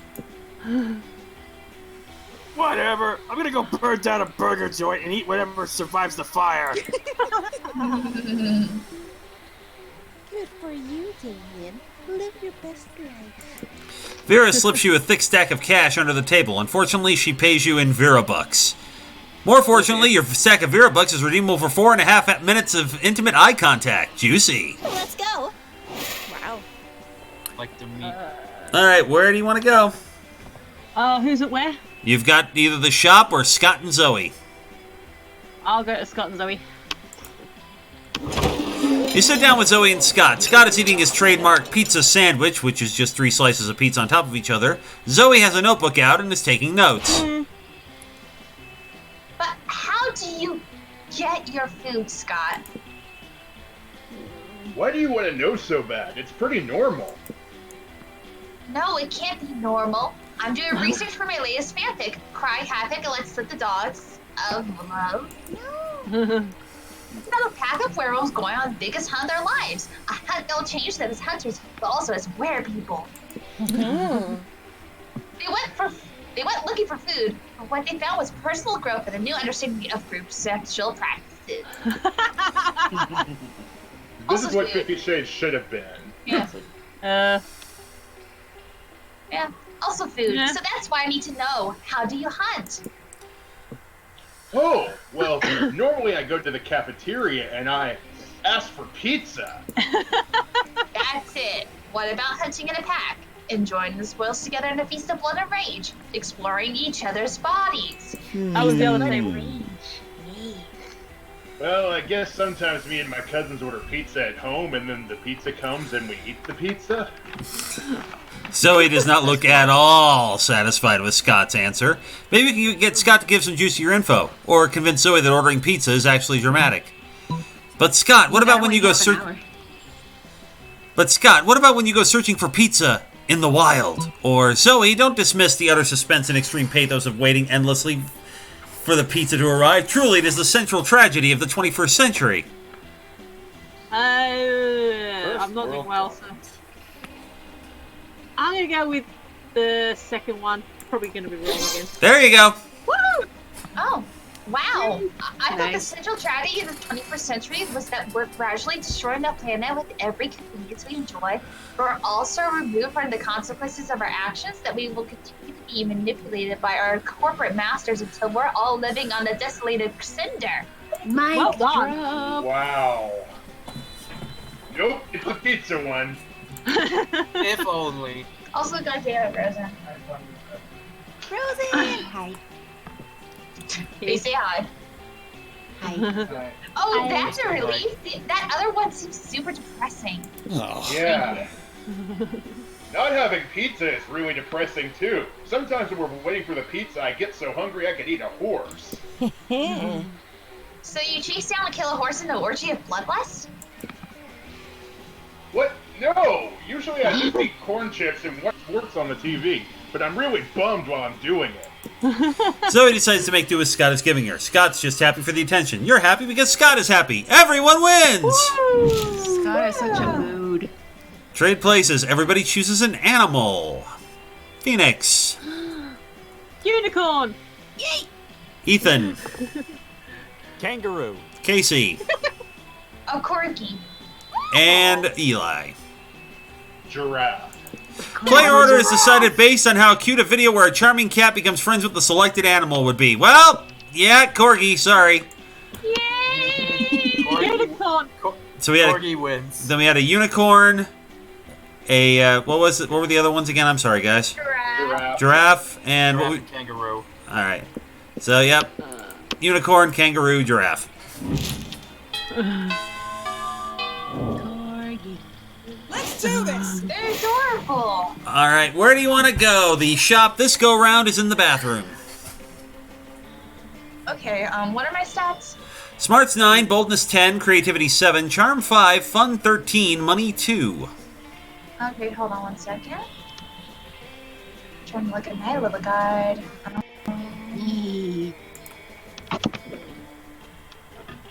Take me to the ball game. Just take me to the gym. Okay.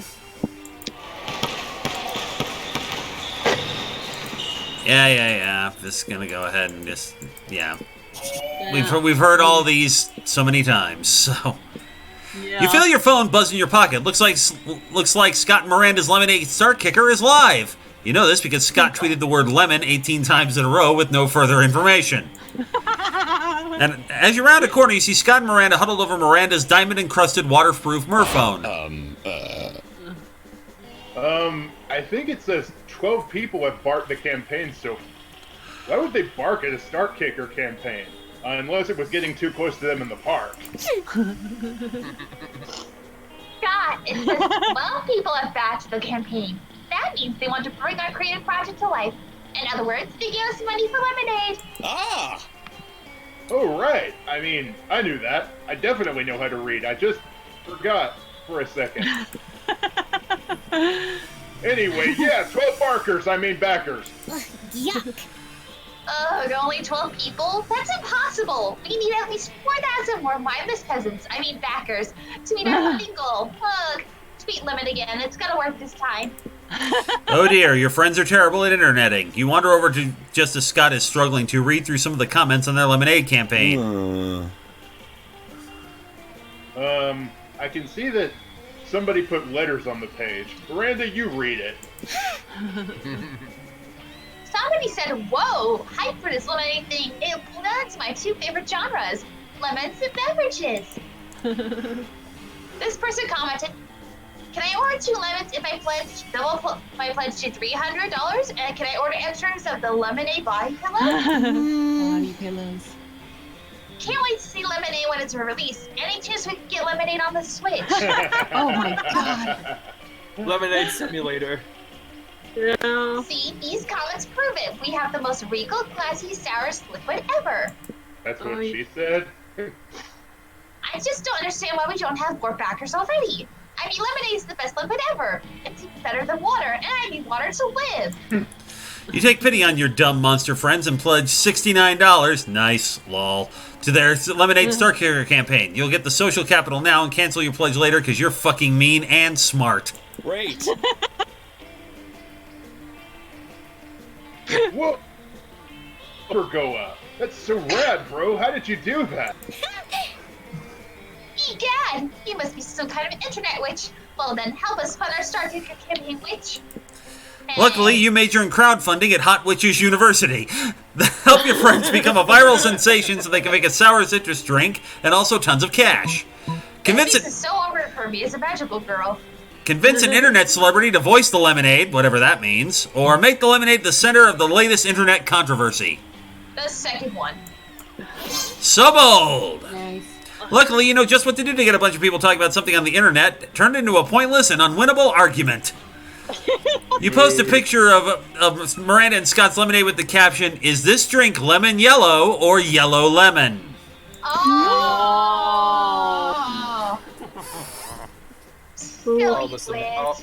All the semantics. Yeah. This will never work because our lemonade is obviously lemon yellow, duh.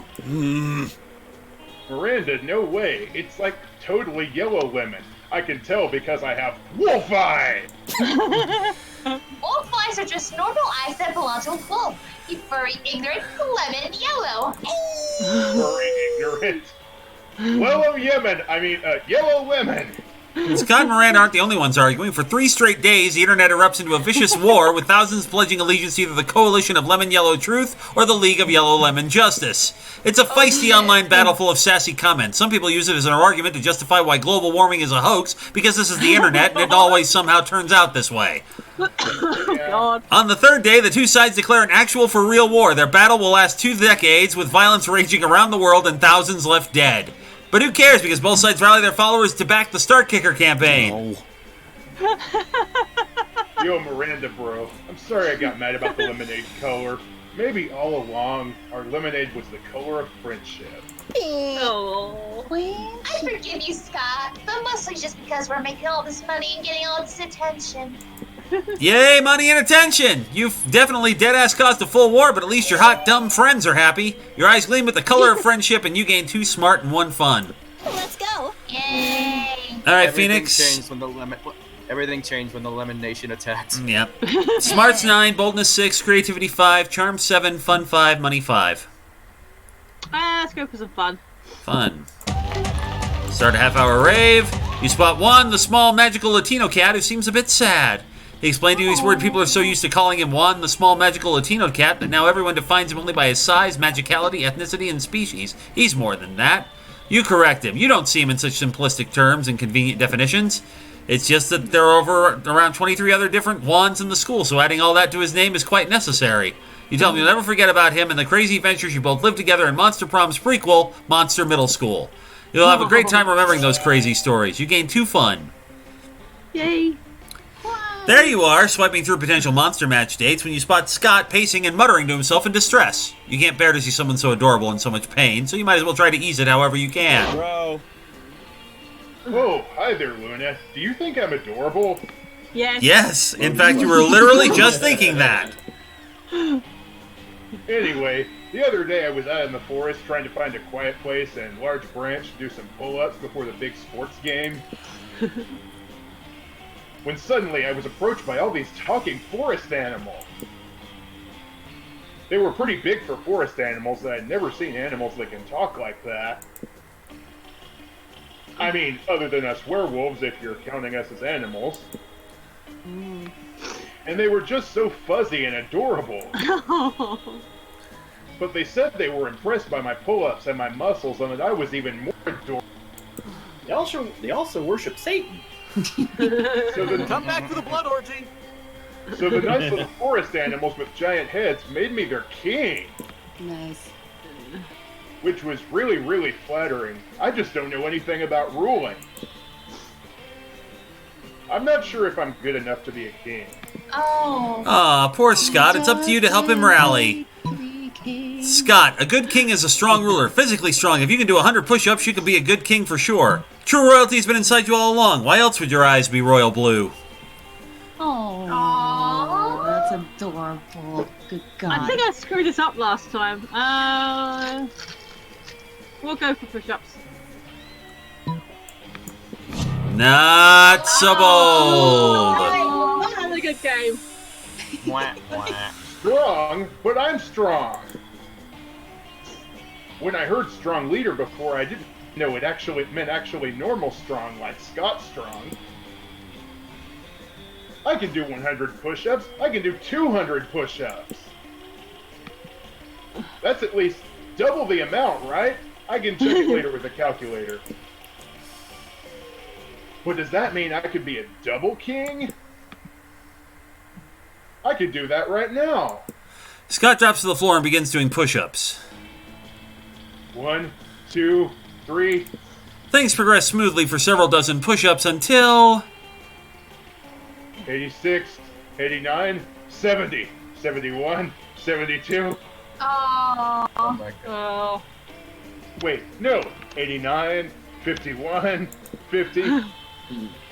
Wait, no. I can't count to 200. Oh. I can't even count to 100. Oh. But you said I could be a good king if I could do 100 push-ups.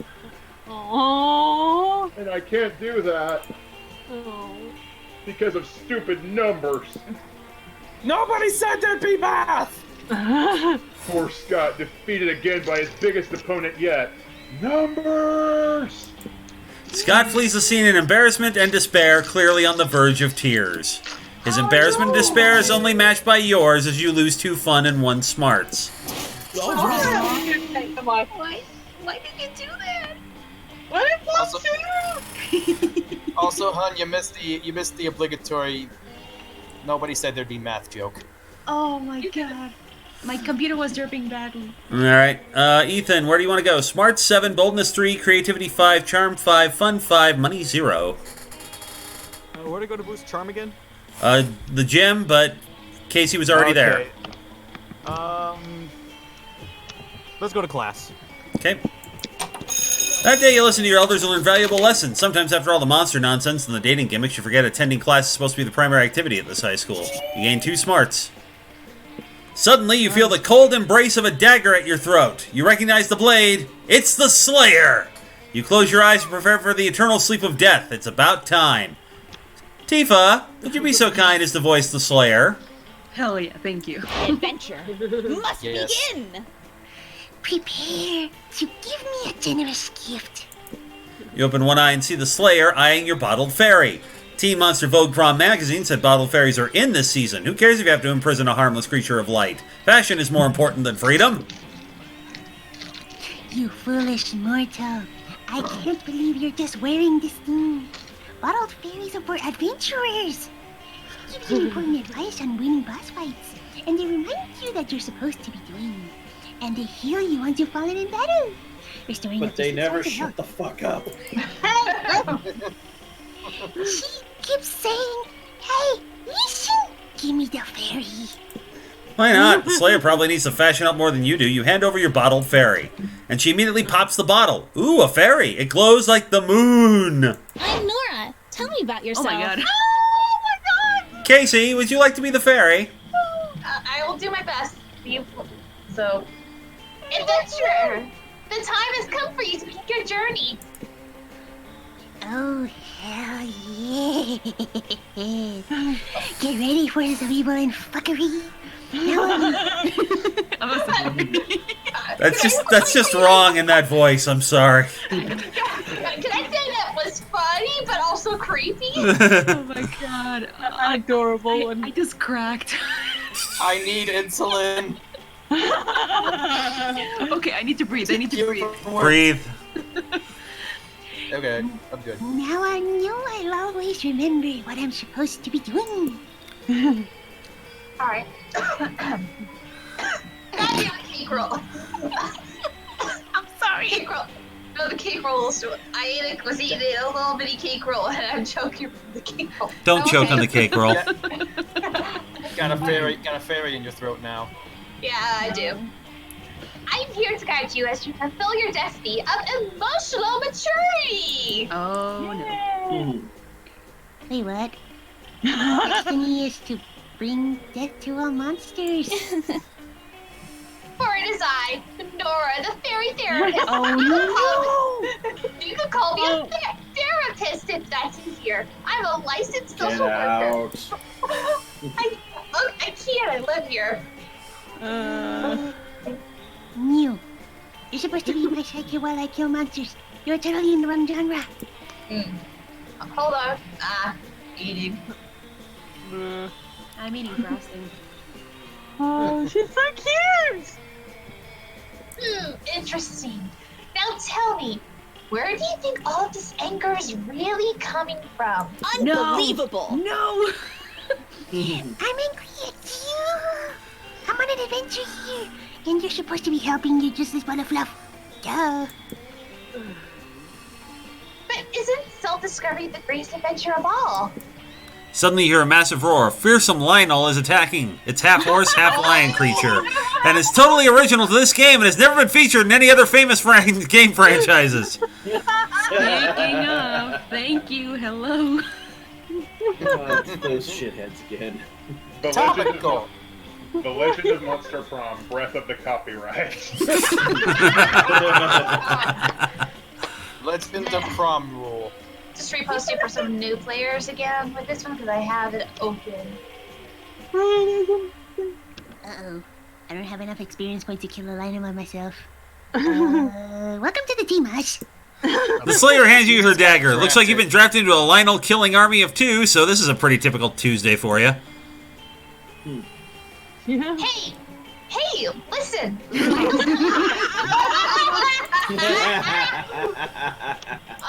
I would do it in my Monomi voice, but I can't do my voice. Hey, listen. Yeah, Lionel's come and go, but you should help your friend get to know herself a little better. Help her kill the Lionel inside herself. Amazingly, you can be helpful in this situation because you're secretly the most overpowered RPG class. A compliment caster or a ranger, but like a ranger who's super nice and cares about your friends. Ethan, I have the guide open. I recommend the first one. Sure, go with that. So smart. As a compliment caster, you know your skills work best when you stay back and buff the fighters on your team. You spend 15 mana casting a powerful compliment onto the Slayer, emphasizing her tenacity and sincerity, and how she's really become a part of the school's community even though she wants to murder almost all her classmates because they're monsters. Let's adventure together. Well, I don't know what to say. I mean, I guess... I am not Bubbles. Bubbles is not who I am. Your compliment increased the Slayer's critical attack by 40%, and she has no problem stabbing the Lionel in its big, dumb heart. Oh, it's dead. We killed an innocent creature. I mean, a deadly monster. I'll dance on your grave, beast. That was the last Lionel in existence. They're extinct now. Yay! Yeah. This is exactly what we needed. Wait, I need more horns. Alright, dancing is a powerful form of self-expression. While we're dancing on the creature's grave, why don't we reflect a bit on our emotions? No. No. Oh, right. I guess that's a good idea. Thanks for your help, Iris. You can dance on the grave of this beast too if you want. But just this once. Of course you want to. You're always down to dance near a corpse. You gain 2 fun and 1 charm. Sure. There's not enough insulin in the world. After all that, I hardly know. But, Smarts 9, Boldness 10, Creativity 7, Charm 1, Fun 11, Money 5. Open areas, auditorium, library, and the shop is in the bathroom. let's go to the auditorium. Okay. That day, while rehearsing for the class play, you aren't especially good nor inspired. For once, it seems you aren't getting the classic creativity boost from the auditorium. But afterwards, while talking to your classmates, you're having trouble conveying your point in a discussion, so you decide to convey it through music. You start singing, and suddenly everyone else joins you in a kick-ass musical number. It's so amazing that the people with whom you were arguing actually totally get your point and change their minds once the song's over. You gain 2 creativity.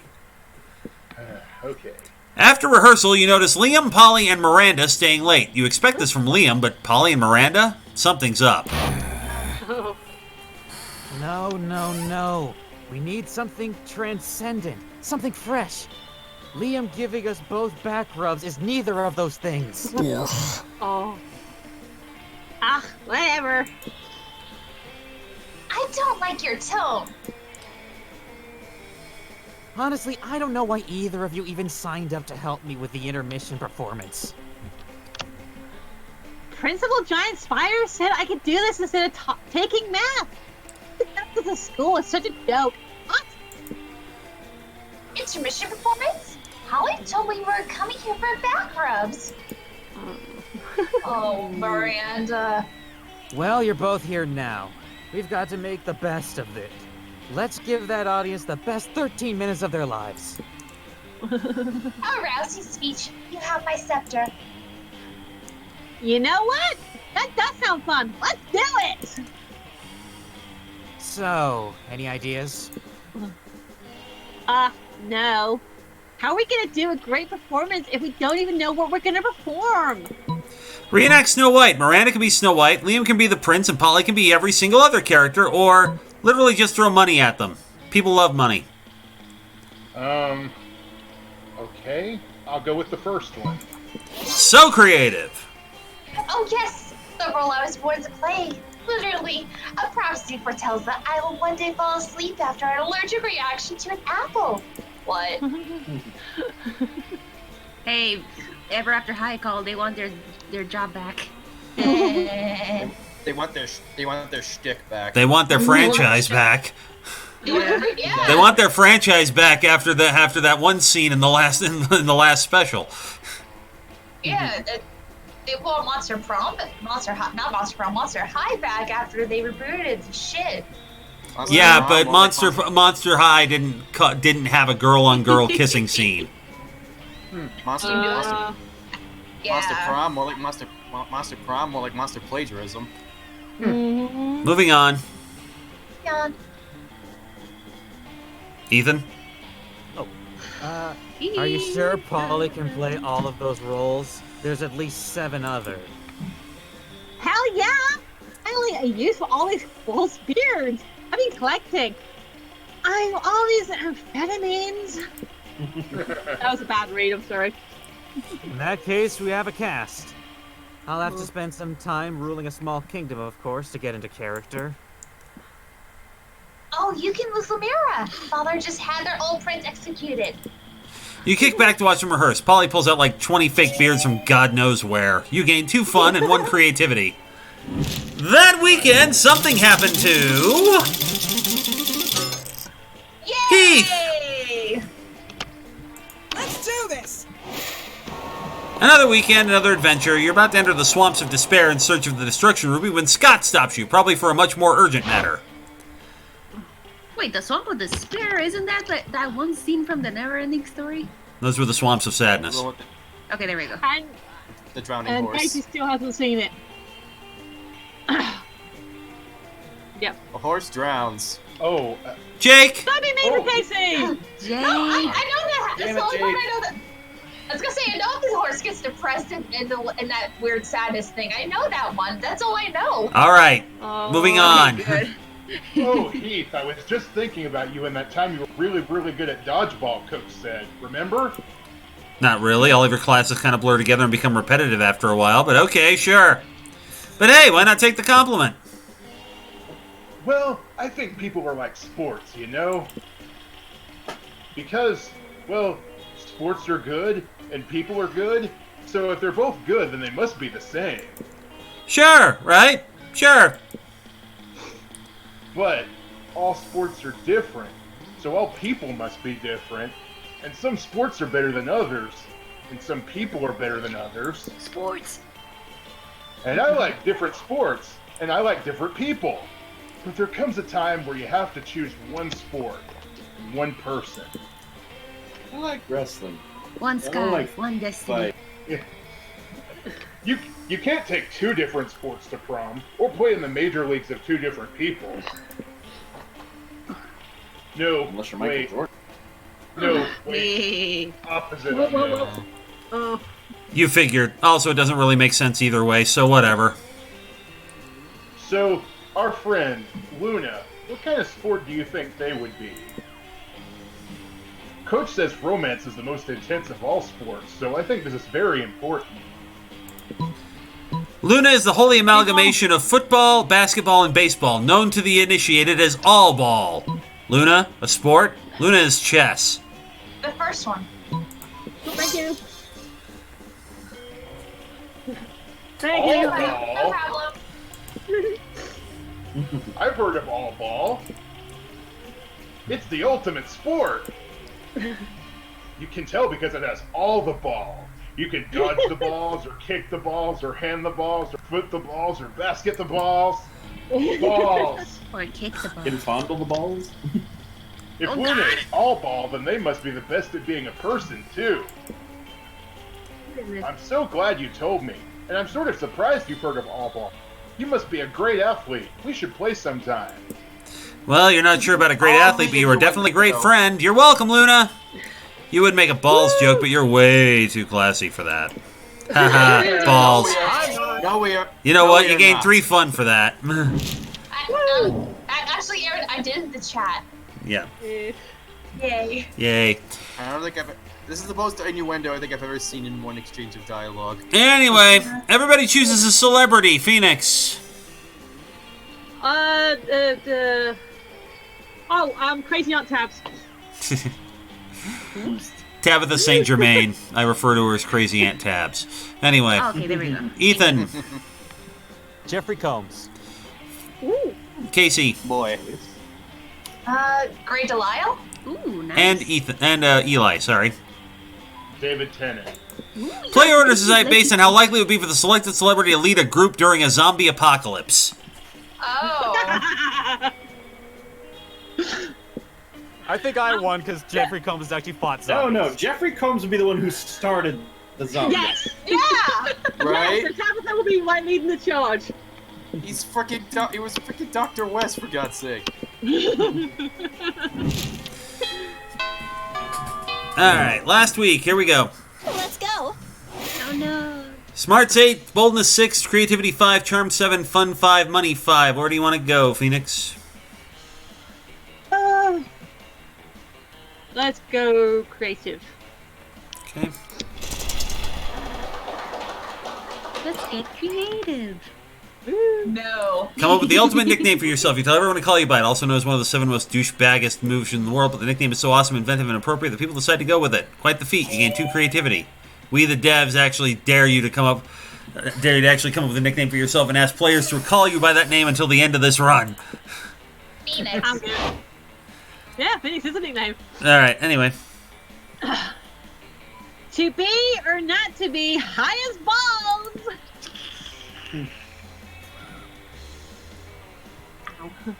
Not even a question. I'm already there. To tree or not to tree? Not a tree. Wait, Look, I you've can't seen ask questions. Wait, I can't ask questions. I'm a tree. Okay, guys, I'm really digging the Shakespeare fanfic you're doing here. Now, all you need to do is kiss. Yeah. Kiss who? Just point the way. I'll kiss whoever. Oh, God. Oh, Oh God, it's can I? Edward. Yes, you may. Go right ahead. Okay. How about death? I tried it. It was okay. I think you had like died. No, I was being metaphorical. I meant that you should join me and feel the gentle caress. Oh come on! I read enough fluff fics better than this. Dark heart. Yeah, dark heart. Okay. Whoa, this play just got spicy. Damn Zoe. I mean, I'm playing a cult member, so I'm 100% on board with this.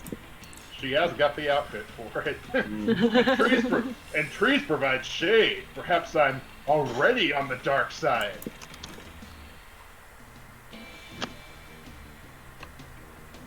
Phoenix.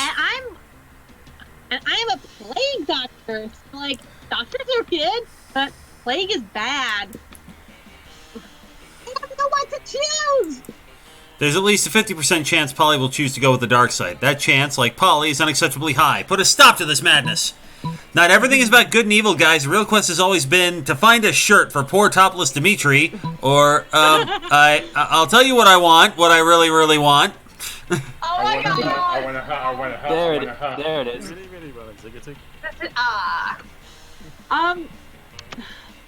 I don't know. I'm still trying to get with Scott. I have no idea what's going out with that. Like, Well, this is a stat challenge. You're not really going to get hearts for Scott on this case. right. Scotty. All right, let's go with the Spice Girls. Not so fun. Oh! What? Yeah, references failed, do Gil. you want? Yeah, no, I figured that was You bad. don't know what you want. You were just trying to sing a Spice Girls song, but now you're having an existential crisis. Oh my God. You don't know what you want? Not even simple things like pizza and belly scratches? Oh. Dang, Luna, that's a pretty shocking lack of self-knowledge. For real? You couldn't just say butts? Everyone wants butts. What's wrong with you? Hell yeah. Thank you, Polly. You don't know what's wrong with you. You're lost, directionless. Perhaps you should join The dark side? Eh. Sorry, but the dark side isn't some yoga retreat for people trying to find themselves. Oh. Tell that to Kylo Ren. Yeah. We do not speak of that asshole. Just like when people used to join my cult because they lacked a sense of purpose. It's like, get a life, you know? Mm-hmm. That's a livest, Zoe. Well, let's slide because I'm more disappointed with Luna. Does anyone want to give me pizza and belly scratches? Anyone? I do. You all clearly have a lot to work out here. I'll come back later. Good God, you spooked him. Dimitri disappears in a cloud of purple smoke, leaving you to get judged by your friends. You forgot the first rule of acting. Always know your motivation. You lose 2 smarts and 1 boldness. I'm not having a good game. Alright, where to, Casey? Where? I keep getting out of it. What? Come on, screen. What is my stats again? Smarts 9, boldness 10, creativity 7, charm 7, fun 17, money 2. The shop is in the library. Damn it.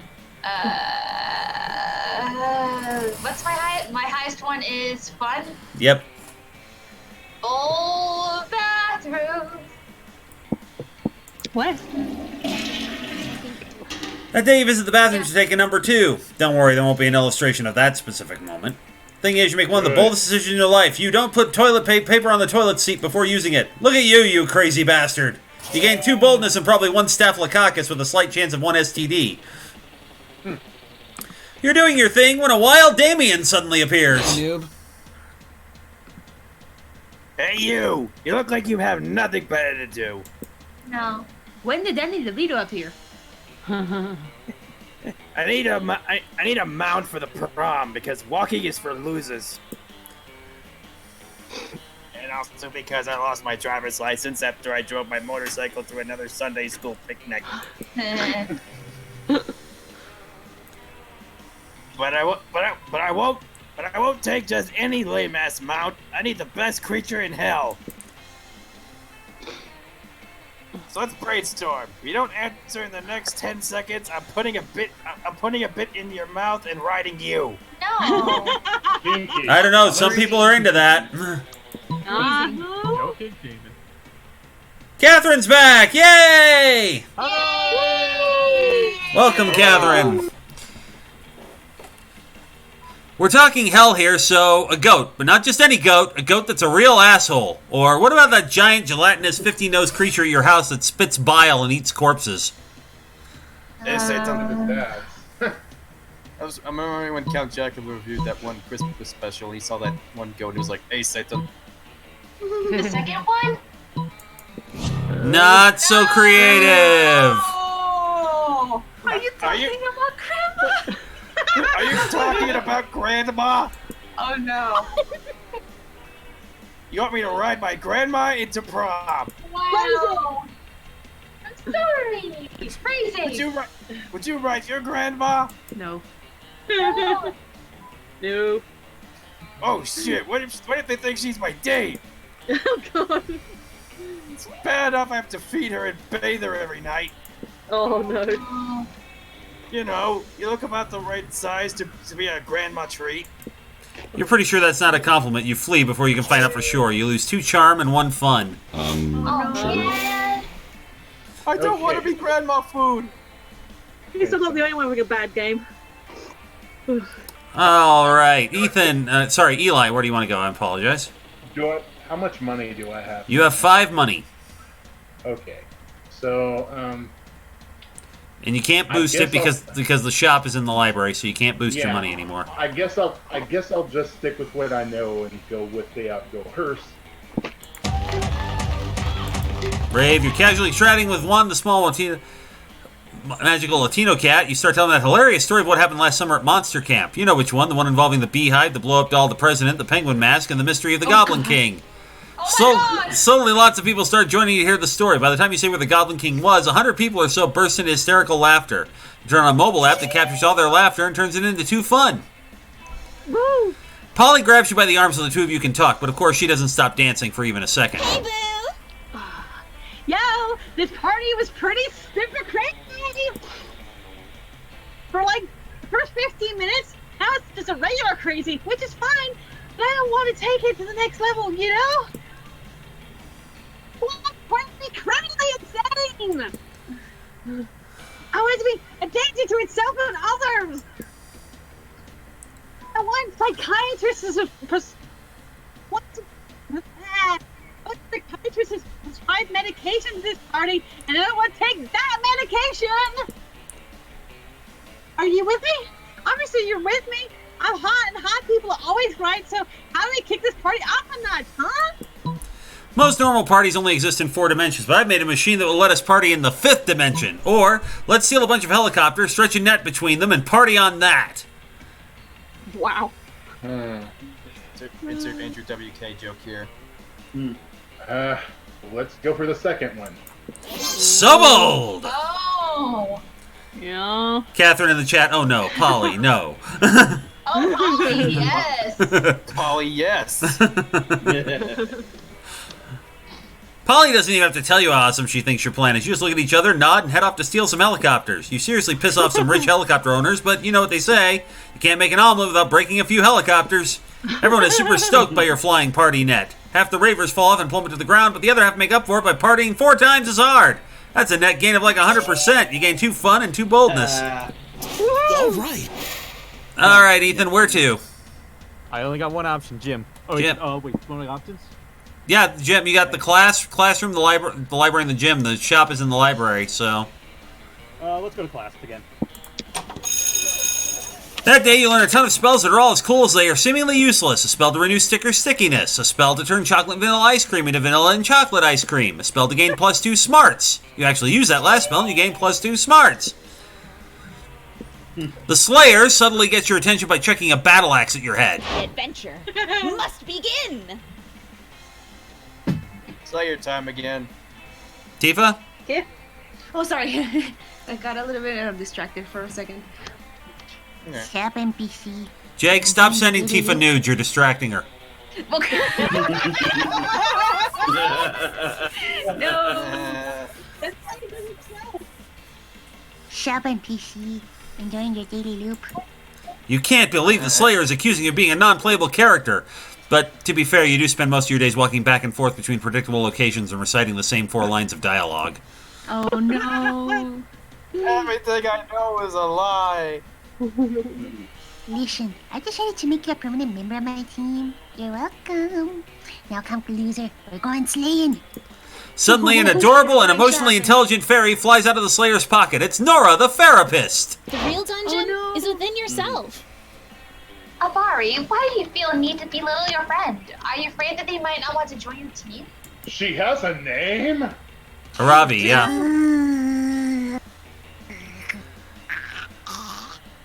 Enough with your psychobabble. You're not my friend. You're my teammate. I'm a tank, so I need a support character to get the perfect team balance. You're clearly a rogue. That is true. Catherine approves of Nora, the therapist. I find it fascinating how you're building these walls around your emotions. By tank, do you mean self-esteem? And by perfect bounce, do you mean healing my deep-seated rage issues? Okay, this is giving me Lucifer vibes. If anyone has seen that show. No, we need to. We watched the first 2 episodes, so I get the idea. I don't have rage issues. Oh, that was adorable. You infuriating cotton ball. I have monster issues. Specifically, my issue is that there are too many monsters still alive. I'm sorry, but all I can think about is like if there was a chibi version of Reagan from The Exorcist. I'm gonna take a sip. That actually hurt. It's fine, I had a sip too. Take the sippy. So basically, if Bubbles said your mother sucks cocks. God. And let Jesus fuck you. Okay, anyway. No. Hold on. Casey? I know, I'm sorry, I was typing something. Help me understand your perspective on this. What is the point of slaying all of the monsters? That is true. Slaying monsters will make the world better. No, slaying Nazis and politicians make the world better. And... Savor. And... Yes. Huh? Oh, okay. We just had a breakthrough. Justice implies that these monsters deserve to be slain. What did they do to deserve that, Avari? It's Arabi. Arabi shit. Take a shot. God damn it. Hold on. Oh my god. Hey, listen. You hold the key to your heart's future. You need to do the social link slayer. Oh my god. It's just Shalil. Oh. Wait a second. Fuck thinking. Fuck so perfectly. I am here to slay. Get away from my feelings, you Freudian fairy. Listen, teammates. For our next adventure, we're going to steal some golem eggs from the poison-spewing bridge demon, and then place them in the fires of hell. They'll hatch into immortal dragons, and then we'll slay the immortal dragons. Sounds like a lot of work. And then we'll eat those eggs with some fava beans and a nice Chianti. Okay. Hey, Arabi. God damn, I keep saying it wrong. I would love if we could find a healthier outlet for these emotions. Let's explore some non-violent activities. How about we do a chest ball exercise? All monsters must die. Or we could go find Baphomet's Harpsichord. Harpsichord. Learn the ancient melody of vengeance and crash the moon into all of the monsters. Alternatively, we could spend the afternoon meditating, journaling, and having honest, frank conversations about your mother's parenting style. These two are never going to agree on an adventure, and you desperately need to boost up your stats if you're going to be ready for that water temple. Luckily, you know an adventure that will be equal parts epic and personally enriching. Let's journey into the depths of Lof Yar's Elf, the perilous dungeon of meaningful self-discovery, or we shall battle Relaxus, Knight of the Order of Yoga. Yoga. No, first one. First one.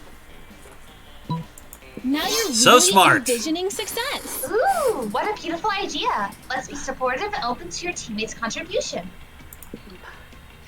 Ugh, fine. But this better be very goddamn perilous, or I'm literally going to vanquish you both so hard. You arrive at the cavern of Lof Yar's Elf. It's filled with crystalline mirrors, and if you yell loud enough, the cave will echo back self-affirming platitudes. Oh, and it's also filled with tiny murderous elf goblins who long for the taste of blood. The name, what a the title, fierce the adversary. title of the... It's Jesus love Christ, yourself. Jesus Christ. Yeah. Huzzah! Battle me, tiny foes. The cave echoes back. If you can conceive it, you can achieve it. Prepare to die. This is just turning into what would happen if Psychonauts was turned into an RPG. Baby. I am the hero of time. No, you're not. Link is. What? Yeah. Yeah. Oh my god. Moving on. Savor my punches of justice. Prepare to die. The cave echoes back. You want to be a hero so that you can feel worthy of love, but your friends and family love you for who you are right now today. It's not something you have to earn. You are enough. It's getting meta. This is the most insightful cave I have ever seen. I'm so grateful for this experience together. The Slayer protects you from the elf goblins. You both level up. You didn't do much to defend the team, but the Slayer has an experience share buff that spreads experience points across the whole party. In 2 creativity and 1 boldness. EXP. Nice. Everybody chooses a TV show. Phoenix. Fairly Odd Parents. All right. Ethan. Brooklyn Nine-Nine. Yay. Casey. The Twilight Zone? And Eli. Doctor Who. Player orders is based on how cool it would be if they decided to make a new version of the TV show that includes a cartoon version of Yogi Bear as recurring comic relief. No! I'm last, no. Hey, Peralta, I think we should investigate the picnic baskets. Yep, we're gonna get. Yep. Yogi Bear and Terry Crews. That's all we need to hear. Exactly. Yes. Fairly Odd Parents. Okay, well, not that cool. So second, third, fourth. There we go. Ranger Terry's not gonna like that, Yogi. Yeah, that's fine. All right. Okay, so we've got Polly and Damien at one table, Zoe and Vera at another, Calculaster and Scott at the third, the shop, and Dimitri at the final table. Where do you want to go, Ethan? Dimitri? Wait, Dimitri's here? Doesn't he have somewhere better to eat lunch, like an Evil Banquet or Tim Hortons or something? I can see the confusion writ upon your face, and I can assure you I am not here to indulge my palate in the delicacy that is sloppy monster fry. Yeah. Dimitri pulls out a clipboard and a stack of pamphlets. Come to the dark side. I am here on a recruiting mission. Tell me, have you ever considered the benefits of joining the dark side? Become an evil Jehovah's Witness. The pay is great, whatever you can feel. We have a killer dental plan, fangs included. And the upward mobility is unbelievable because your superiors will be constantly killing each other. Plus, you get to go to bed each night knowing you helped make the world a little... You give Dimitri a disapproving look and point at your Dare t-shirt. Oh. You've gone through the dark arts resistance education, have you? Well, let me sweeten the deal then. How about a free trial of one dark side perk? Sure, what's the worst that could happen? You ask him to explain. The art of monologuing about your evil plans in great detail when you have your enemies trapped in a compromising position, or how to rock a cape. How is it the first worst ironic how Ethan was as Baccarat in Dr. Crafty's Season 1 finale? Like, no capes. Well, I do enjoy rocking a good cape. And the art of making everyone think how good I am for monologuing is quite important. The cape is mine, leave it alone. Okay, being real, that sounded like something out of a game, dude. That was awesome. You know? Let's go with the monologuing. Okay. Your power is admirable. Oh, you want to know how to monologue like a villain, do you? How interesting. How very interesting indeed. Little do you know that this is exactly as I planned it. First, I shall teach you the rhetorical flourishes that make up a truly intoxicating dark side monologue. And truly. First lesson is free, of course, but soon, begging, pleading with me to give you just one more fleeting glimpse at my dark thesaurus. And yes, that is what I call. Thesaurus, I want it. Fool! You have stumbled straight into my insidious. Once my grasping fingers close around the neck of your soul, there will be no escape. Hey, where are you going? I wasn't done with my monologue. Hey, bring back my wallet.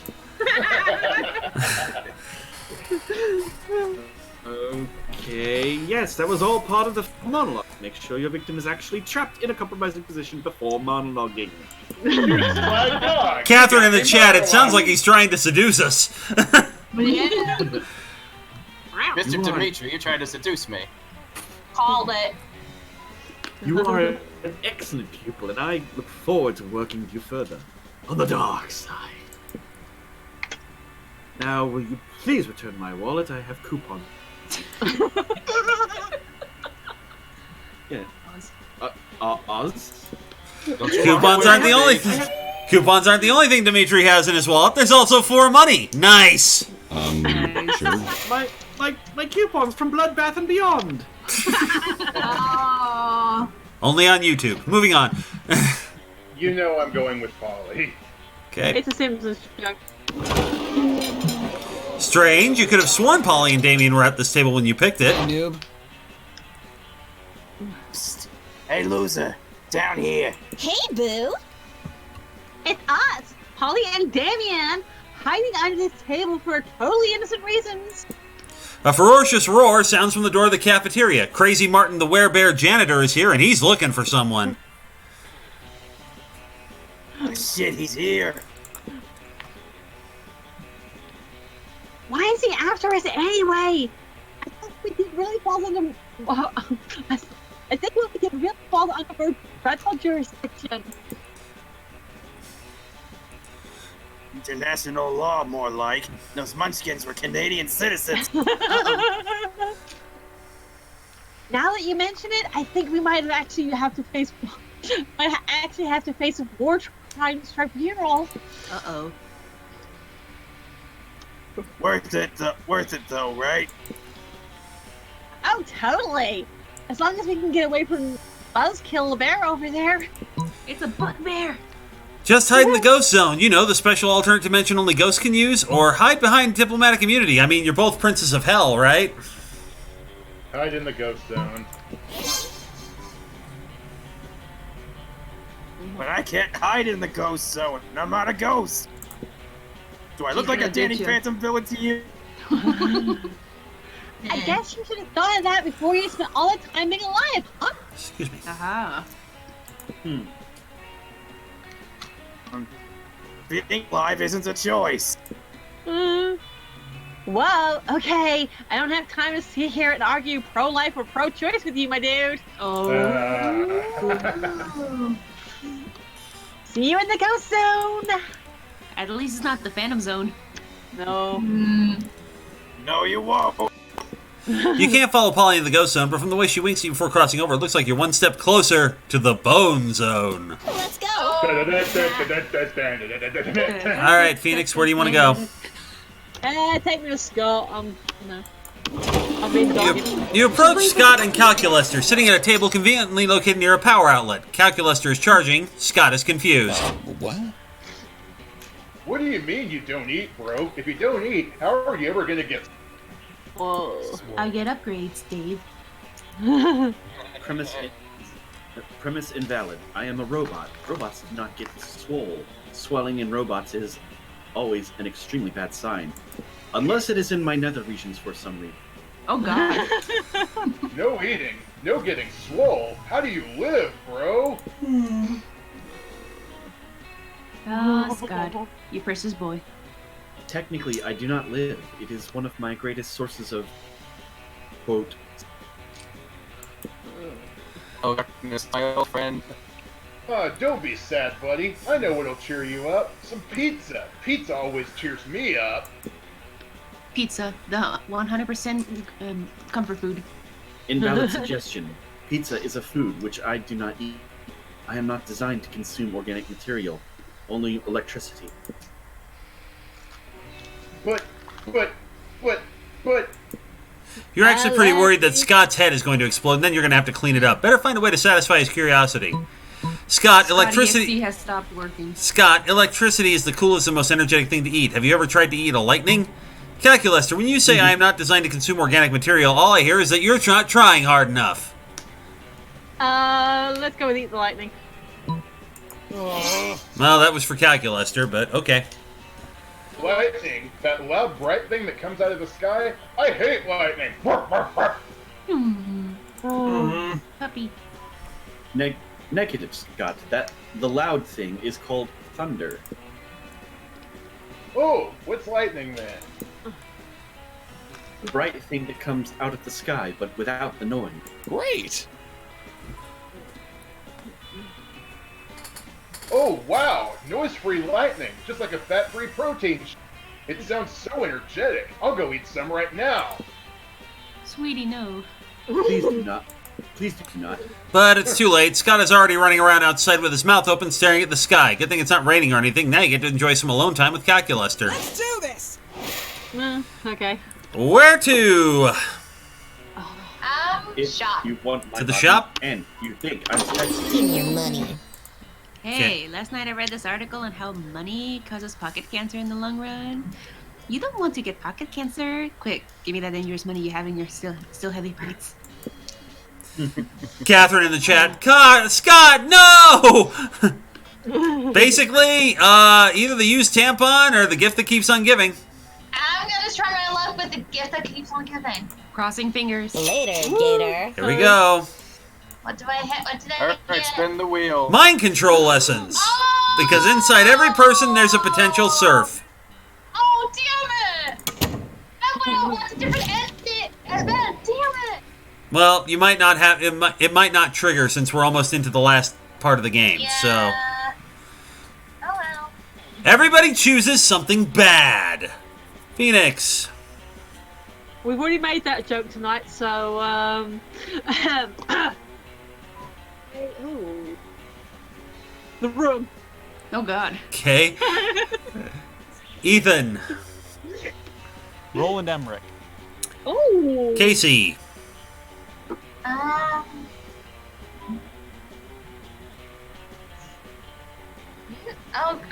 Oh, great, this is a hard time. Sad corgis. No! Oh,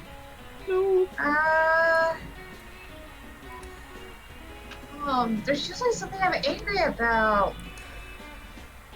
Quickly. Oh, I cannot. I'm sorry. Give me one more minute. Go to Eli. All right, Eli. I'm gonna go with something innocuous. Drinking orange juice after brushing your teeth. Oh! I did that once. Back to you, Casey. Okay, I got one. People who don't use their turn signals. Okay. Oh, thank you. Player art is based on how much our country needs a minister of selected thing. I'm actually going to give it to Casey. We need a ministry of people to do using their turns, not using their turn signals. Yeah. Yeah. Yeah. Then. Okay. All right, last chance before prom, gang. No shop this time. Everything's open. Where to?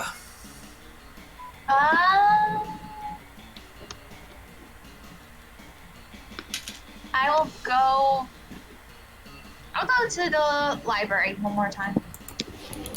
That day you spent some time in the library's pre-Cs managing your start kicker. You deceive lots of people with sensational video and impossible promises. Nice. You gain 100,000 money, but almost everything goes to cover costs, and you keep only 2.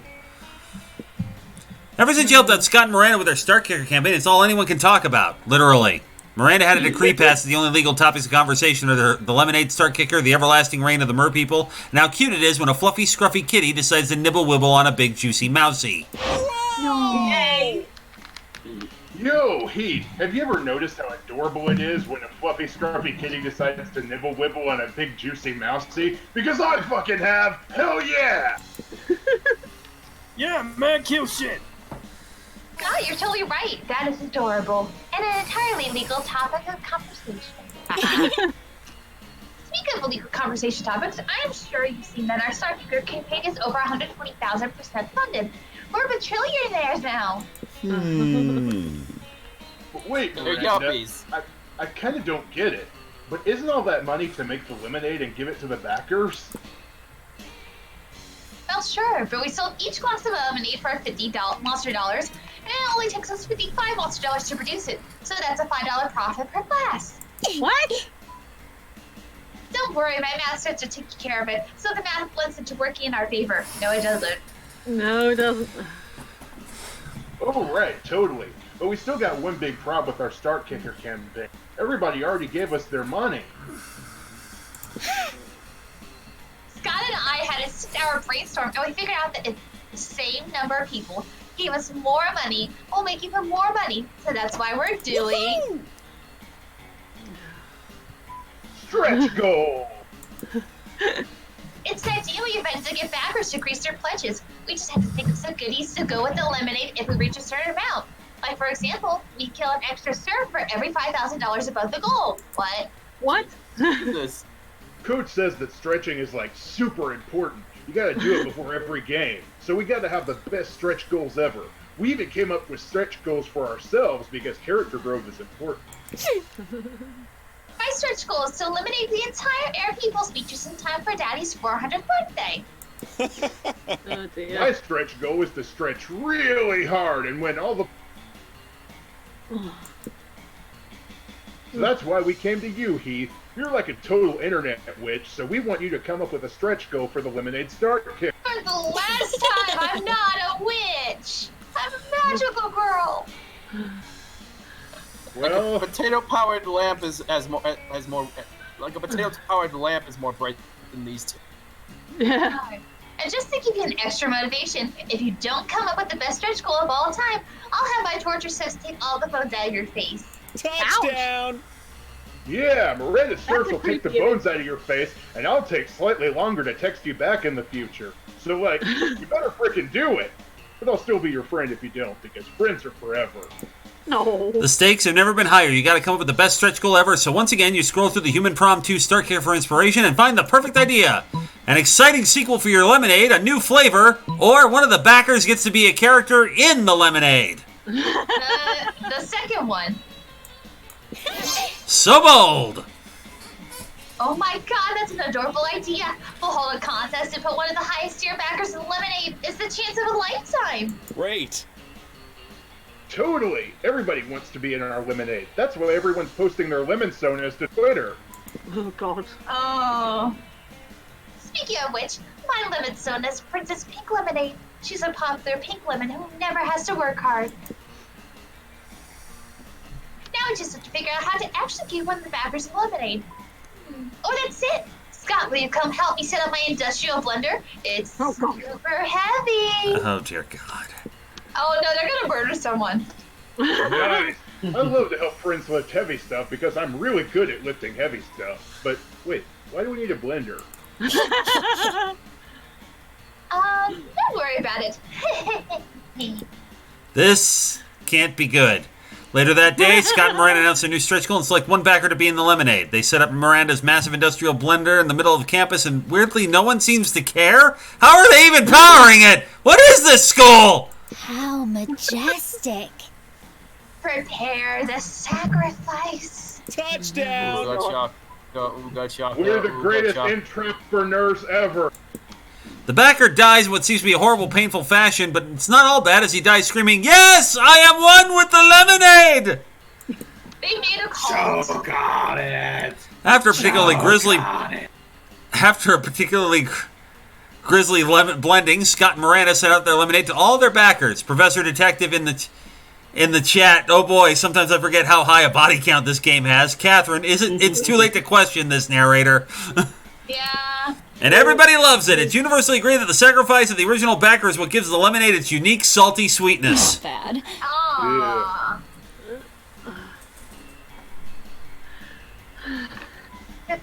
Tifa, Vera's on the scene. Sorry. I hate to admit it, but I'm proud of you two. So you killed one person, but you made thousands of other people happy. Well, maybe not happy, but slightly less thirsty. So that's okay, right? Oh, You gain a new appreciation for blood's unique flavor profile, along with 2 creativity and 1 charm. All right. Kira. Where to, Ethan? Let's go to the bathrooms. Bless you. That day you skip class and just hang out in the bath. Gesundheit. Good God, that sneeze was adorable. But you don't stop there. You want the world to know how reckless you are for the rest of eternity, so you do some graffiti on the wall. No way! The graffiti says, "I'm bold as fuck," and you know what? It turns out the wall is a magical wall that grants wishes. What a wall! A deep voice resounds within the wall and says, "Well, not bold as fuck, but maybe a bit bold." And then you gain 2 boldness. Oh boy, that's an opinionated wall. Anyway, lucky you. Suddenly, the voice of Roger Waters speaks to him. Once again, you find the Slayer attempting to punch her fairy companion therapist's greatest enemy. Nora is amazingly good at not getting punched and is using the opportunity to provide some insight into the Slayer's subconscious. Try to listen to your inner self. Oh. Remember our acronyms. YWL, You're Worthy of Love. SWFE, Slay Won't Fix Everything. YMCA, Young Men's Christian Association. I told you already. I'm the chosen one. I'm here to kill all the monsters. You were the chosen one! That's Hederick. I I don't need love. I need revenga. And yes, I'm saying revenga instead of revenge. Shut up. Now stay still. Yeah, and you're ready fine. for You're supposed to bring balance to the prom. Okay. All right. It's all right. All right, You were right. Alright, be careful. Sometimes repressed feelings can manifest when you least expect it. Like right now. Nora winks at you and then winks at Aravi and then pulls out a small pocket mirror and winks at herself. Suddenly a foe appears. Get ready! It's a boss battle! Hold on, I'm taking medicine. Take a sippy. Medicine's good for me. Okay. Oh no, what could this possibly mean? What therapist could have possibly set this trap? Found this unplanned situation. We see your snide face. It's a massive, vicious, bloodthirsty owlbear. It has a purple wig, green contacts, and someone has painted the words Aravi's repressed emotions on its fluffy, surprisingly cute belly. Oh. Doth mine eyes deceive me? It looks like an evil version of yourself. One might say a manifestation of your repressed emotions. Wow. You are unworthy. I think that's definitely just a deadly, rabid, very dangerous wild owlbear. Although I will agree that it has on a very sexy outfit.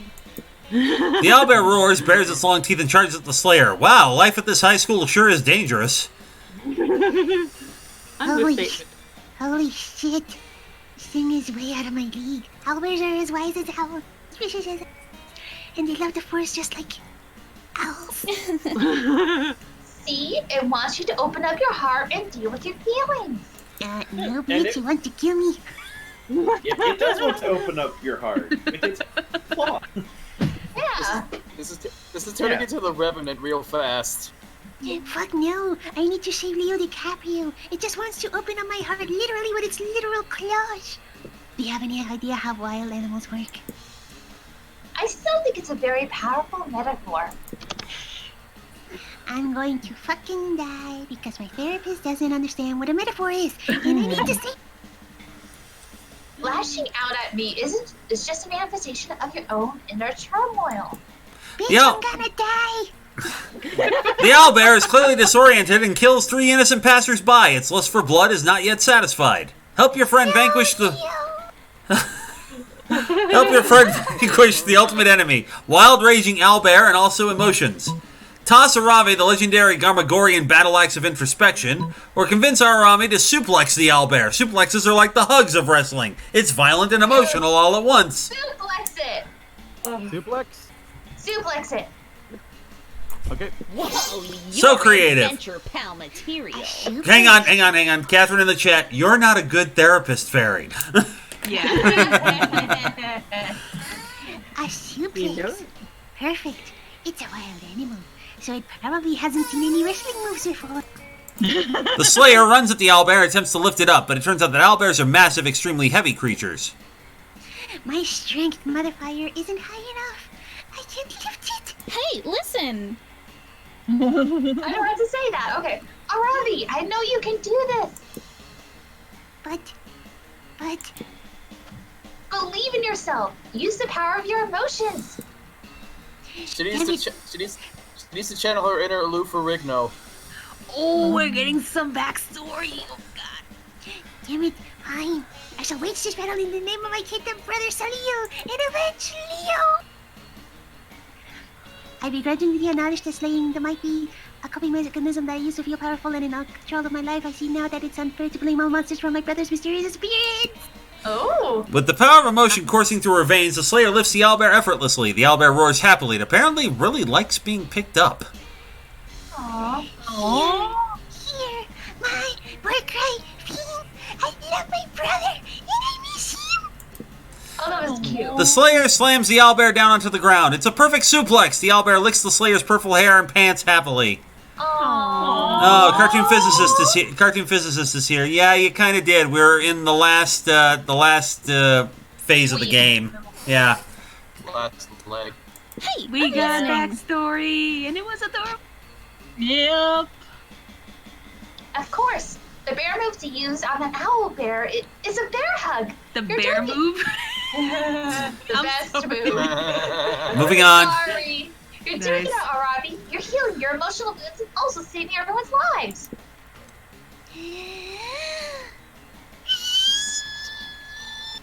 I think somebody's tea is done. Someone's dog is going. For whom the bell tolls indeed. Yeah.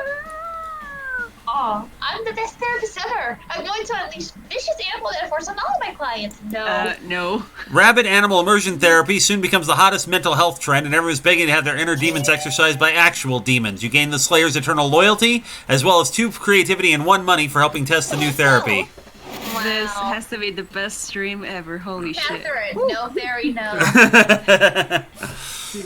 Where to, Phoenix? My classical. Class? Yeah, fuck it. Or just screwed up. That's how you get a lawsuit, says Catherine.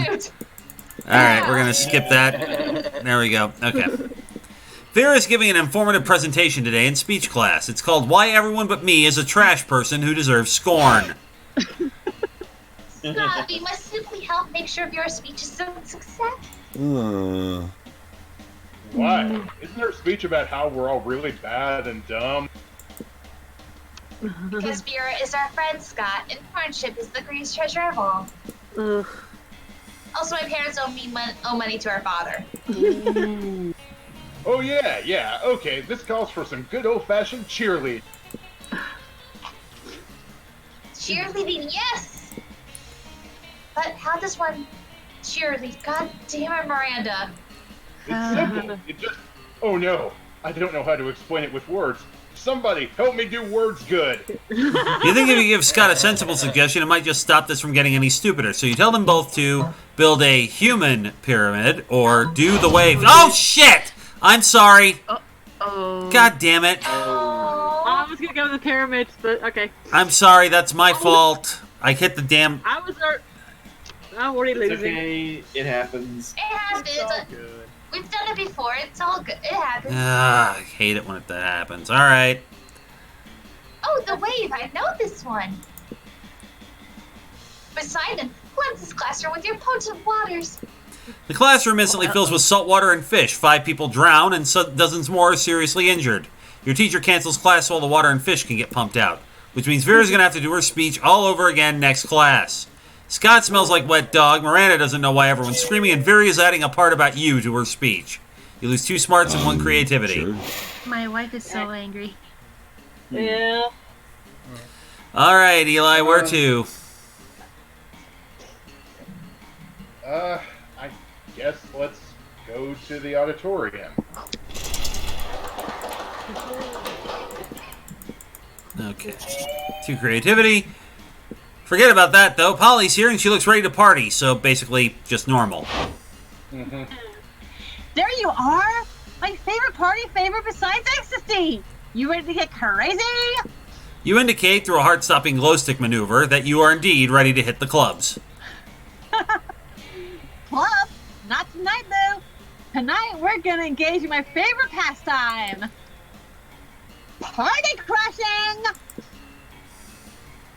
I just love crashing parties and making them a wild card crazier, you know? Tonight, we're gonna crash this totally sweet baby shower I just heard about. Oh, God. Oh, no. And knowing you, I bet you've got some killer ideas for how we should crash. Nothing amps up a baby shower like extra babies or literally crash into the party, like with a boat. God. Okay, you know what? Let's go with the boat idea. So bold! See? On a boat. This is... See? This is what I came to you for. Toot all of our party boats! Cartoon physicist, yes! Ruin gender reveals! Yeah. Gender reveals already get ruined.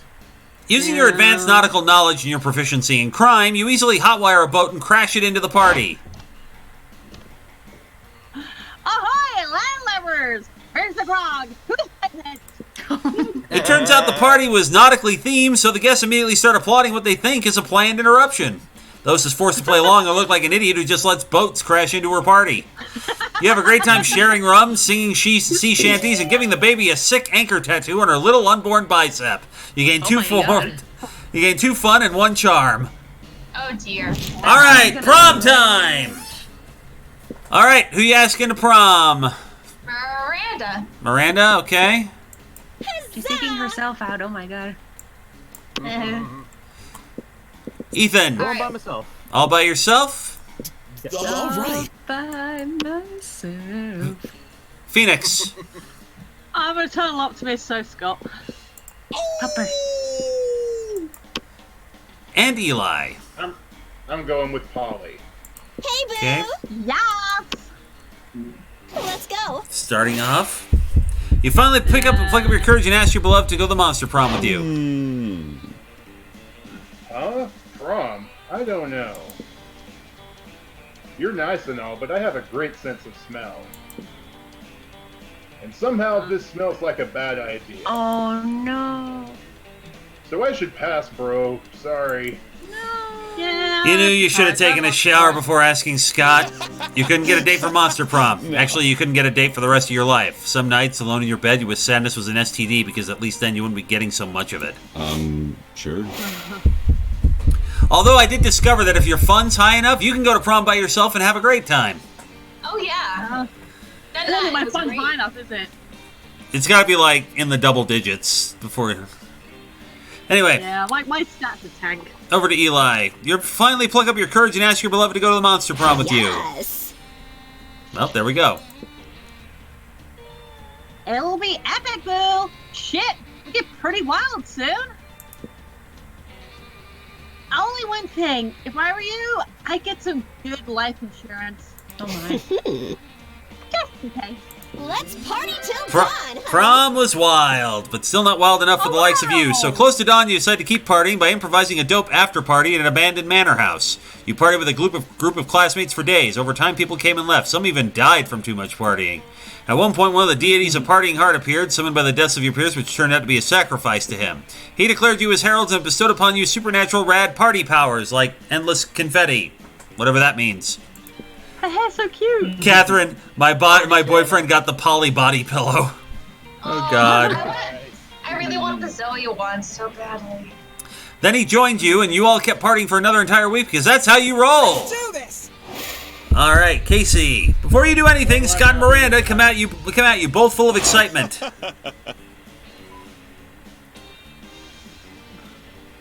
Eli. Oh, Keith, forget about prom. This is more important. Scott is right. Our Star Kicker campaign has been a huge success. We've done tons of money. The final amount has so many zeros I can't say it by its name. But it's surely more than 30 monster dollars.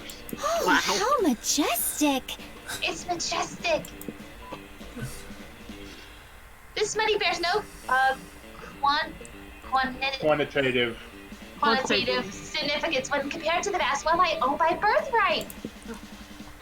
It feels so great. It feels so great. Yeah. This should be the joy entrepreneurship viewers talking about. Great. And we accomplished it without even getting into any. Yeah.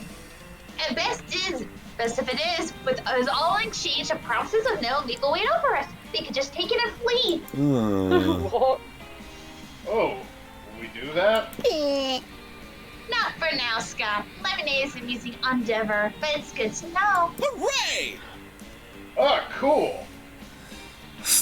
Cartoon physicist in the chat. Oh, goody. Vera got them into capitalism. Yeah. Oh, look at that. It has been a great success. You've made so much money that you even promised making something called Lemonade Reverse, where the lemonade drinks you. Scott, Miranda, and you embark into a life full of business and lemonade, driven to please the great, beautiful lemonade fandom, which made all this possible. And it's a fresh, delicious life, especially because Miri and Scott look extra cute in the yellow suits they insist on wearing all the time. Cheers! Oh, and Scott's belt buckle says lemon. That is adorable. All right. You asked nobody to prom because adventure awaits you. Oh, you're adventure pal material.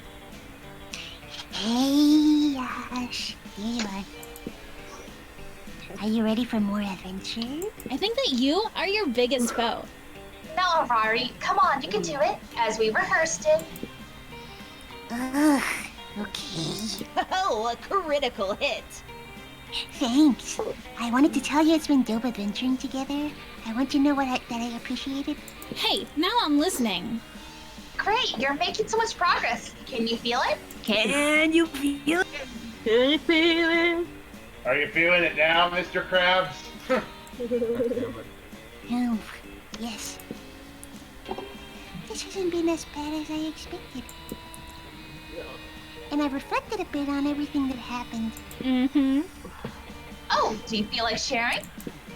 Backstory, backstory, backstory.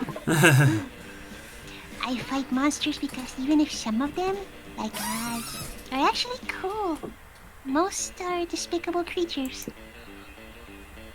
But it might be that part of my anger came from elsewhere. Pathetic. Oh god, okay, this is hitting me hard. Oh shit. Oh no. My father was a monster. He was never home and he ended up abandoning us. Oh shit, not that hard. Oh. I know it was that cursed disease that took my mother, yet I feel in a way she also died of a broken heart, since she was never the same after he left. Good god, Monster Prom, you're going deep. Catherine in the chat, I want a game just about the Slayer. Well, she's gonna be one of the love interests in Monster Prom, and apparently in the trailer, what I have voted for, she's gonna have an attached symbiote, like, creature, which knowing from this, it could be hitting the same thing that her mother had. Anyway. Oh shit. Oh. I don't know. To love is to open yourself to be hurt.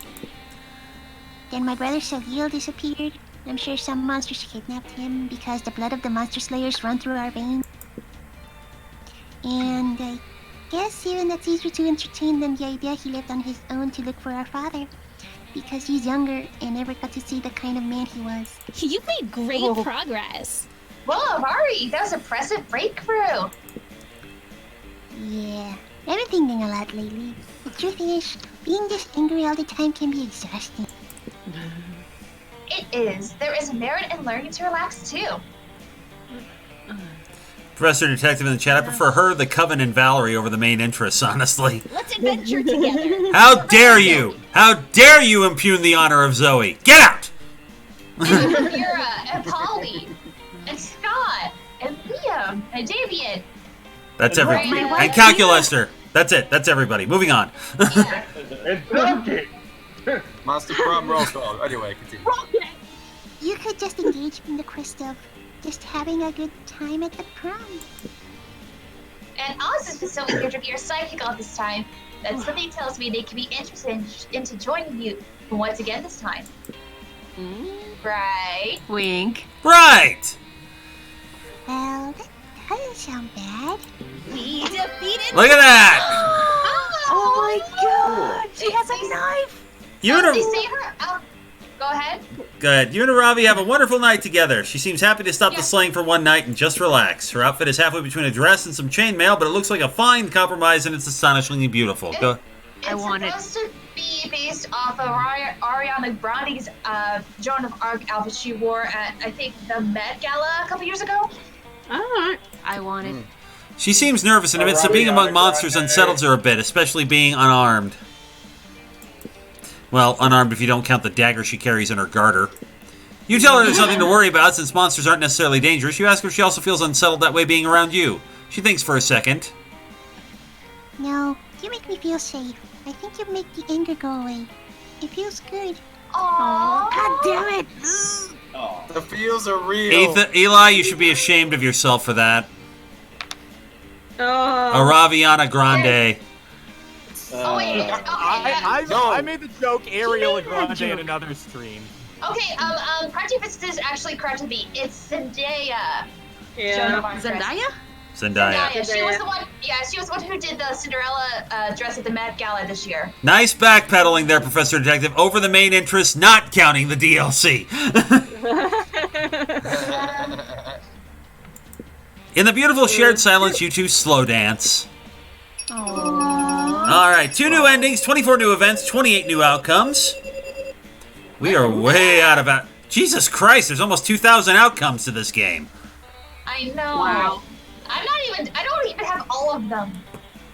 I have most of the endings, not all the outcomes. Wow. No, Aravi. Those I 3 need weeks. to know more. Those 3 weeks are maybe the most epic and absurd weeks of our lives. After the Monster Prom, we kept on living our lives, falling in love, battling for friendship, and learning about who we were and who we could be. And you know what? Like it always does, life happened, and it was wonderful. Scott and Polly started attending yoga classes. They were highly underwhelmed by the real thing. The Slayer kept on harassing Liam and Damien. On one hot summer night, they ended up having the weirdest threesome ever. It was a life-changing experience for all of them, but they don't talk much about it. Yeah.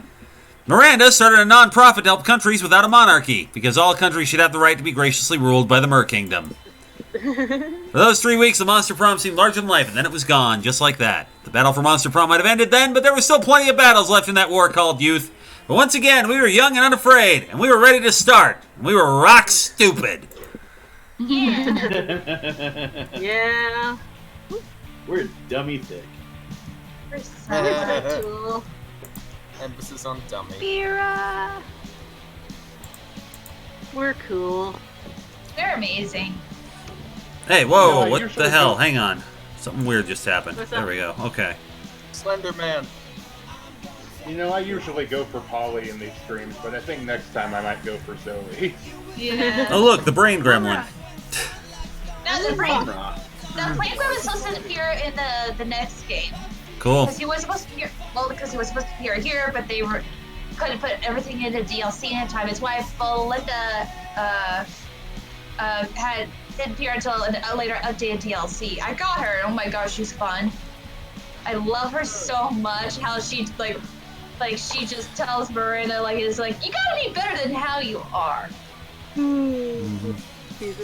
All right. Well, Well, we're waiting to get to the through the credits so we can get the art and shit. So just hang on. Yeah. Although for some reason it is not letting me. Oh, for God's sake! no skip. Nothing. It's Kingdom Hearts 1 all over again. All of you kids are freaking spoiled with your skip cutscenes. It is I, Ansem, the Seeker of Darkness. Don't you see? Kyrie's heart rests within you. Kyrie's been inside me. You kids in your exploitable safe states. The company, a cartoon physicist, the company's making a new game in which you're in space and playing in an alien K-pop band. Yeah, I heard that, and I cannot wait for them to announce more details. Uh-huh. There's no way you're taking Kyrie's heart. I'm sorry. Now I just want to rewatch the Barry Kramer with Kingdom Hearts. Little goofy. Hey, look at that! Look at that! You're kind of my kind of danger. Oh. Oh my You're God. now cute enough to start a fucking orgy! You've unlocked 5 new images in the gallery.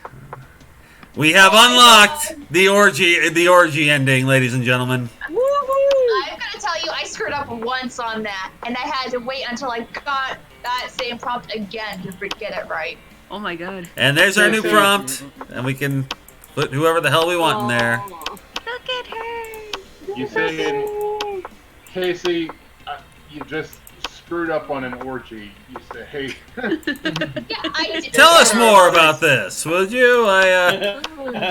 In great detail. Well, it's just the orgy in the game, but I will tell you, it's could be glorious. Yep, Look there you at- go. There's that one again. Look at her. Up, there she is. Nora. There's Nora, the therapist. She's so tiny. She's tiny. Yeah. Fan art. Oh, Monster Sonas is a new update? Ooh. What? Oh, Monster Sona. I don't know what that is. I think it's the monster. I think Oh, they're right, monster. right. Where people put in their own. Yeah, people put in their own monster.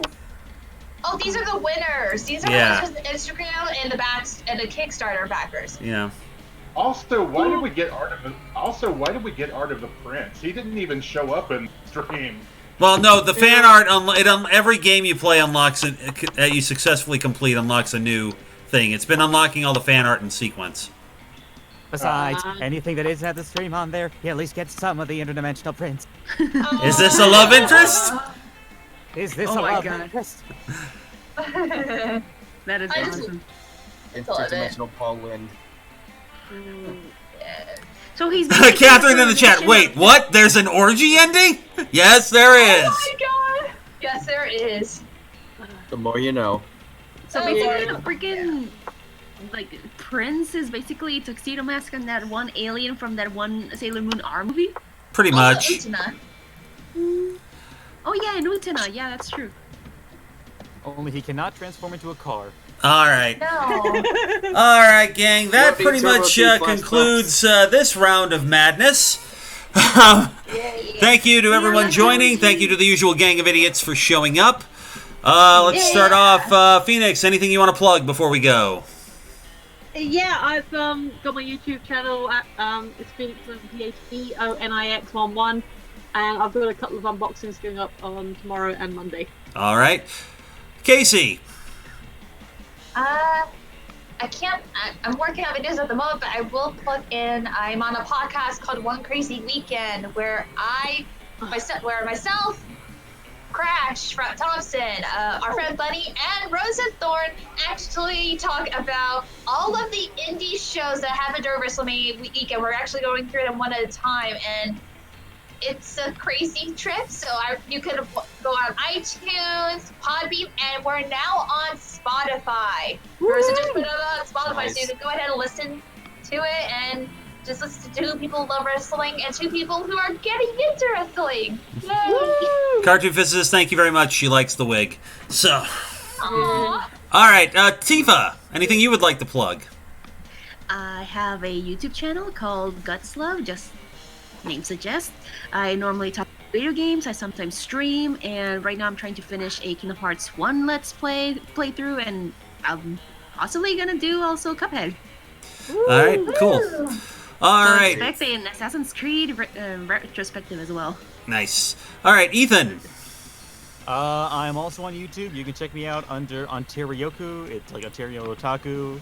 I do voice acting. You can check me out mostly on the Dr. Crafty Show. Dr. Crafty on YouTube. Check out his art on DeviantArt. Donate to his Patreon. And listen to more voice acting from me. Good luck with your shoot, Catherine. Yeah. Catherine won't be able to join us next week. I don't know if we're going to do it next week or not. We'll see what happens. Let's see. Who's next? Eli. Well, right now I'm not doing much outside of my main YouTube channel, which is YouTube. So look forward to pretty soon the upcoming Red Ribbon Reviewers 2019 project will be up. We'll start. I'll send out the recruitment video for that soon. All right. You actually got cut off when you were talking about where they could find you on YouTube. Would you mind doing that again, please? You can find me on youtube.com/. It did it again! YouTube.com/what? The Hero of Tomorrow. There we go! Okay. Thank you. All right. Jeff.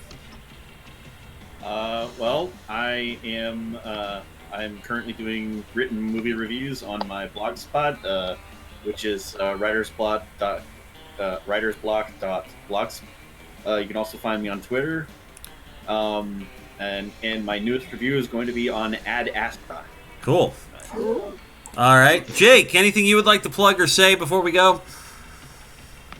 I might just say, subscribe and support these fine people for doing stuff. It's more than I'm doing right now. All right. And of course, there's me. You can follow me on Twitter at Shallow15, SHALLOW15. Also right here on YouTube, youtube.com/dubiouscon. Oh God, I hate myself. Please like, share, and subscribe, and sacrifice a goat to the almighty algorithm. Because believe it or not, I actually do want to grow this channel, even if YouTube isn't going to pay me a goddamn dime. I like the sacrifice to go. We must worship the algorithm, the almighty algorithm. The algorithm is all. Anyway.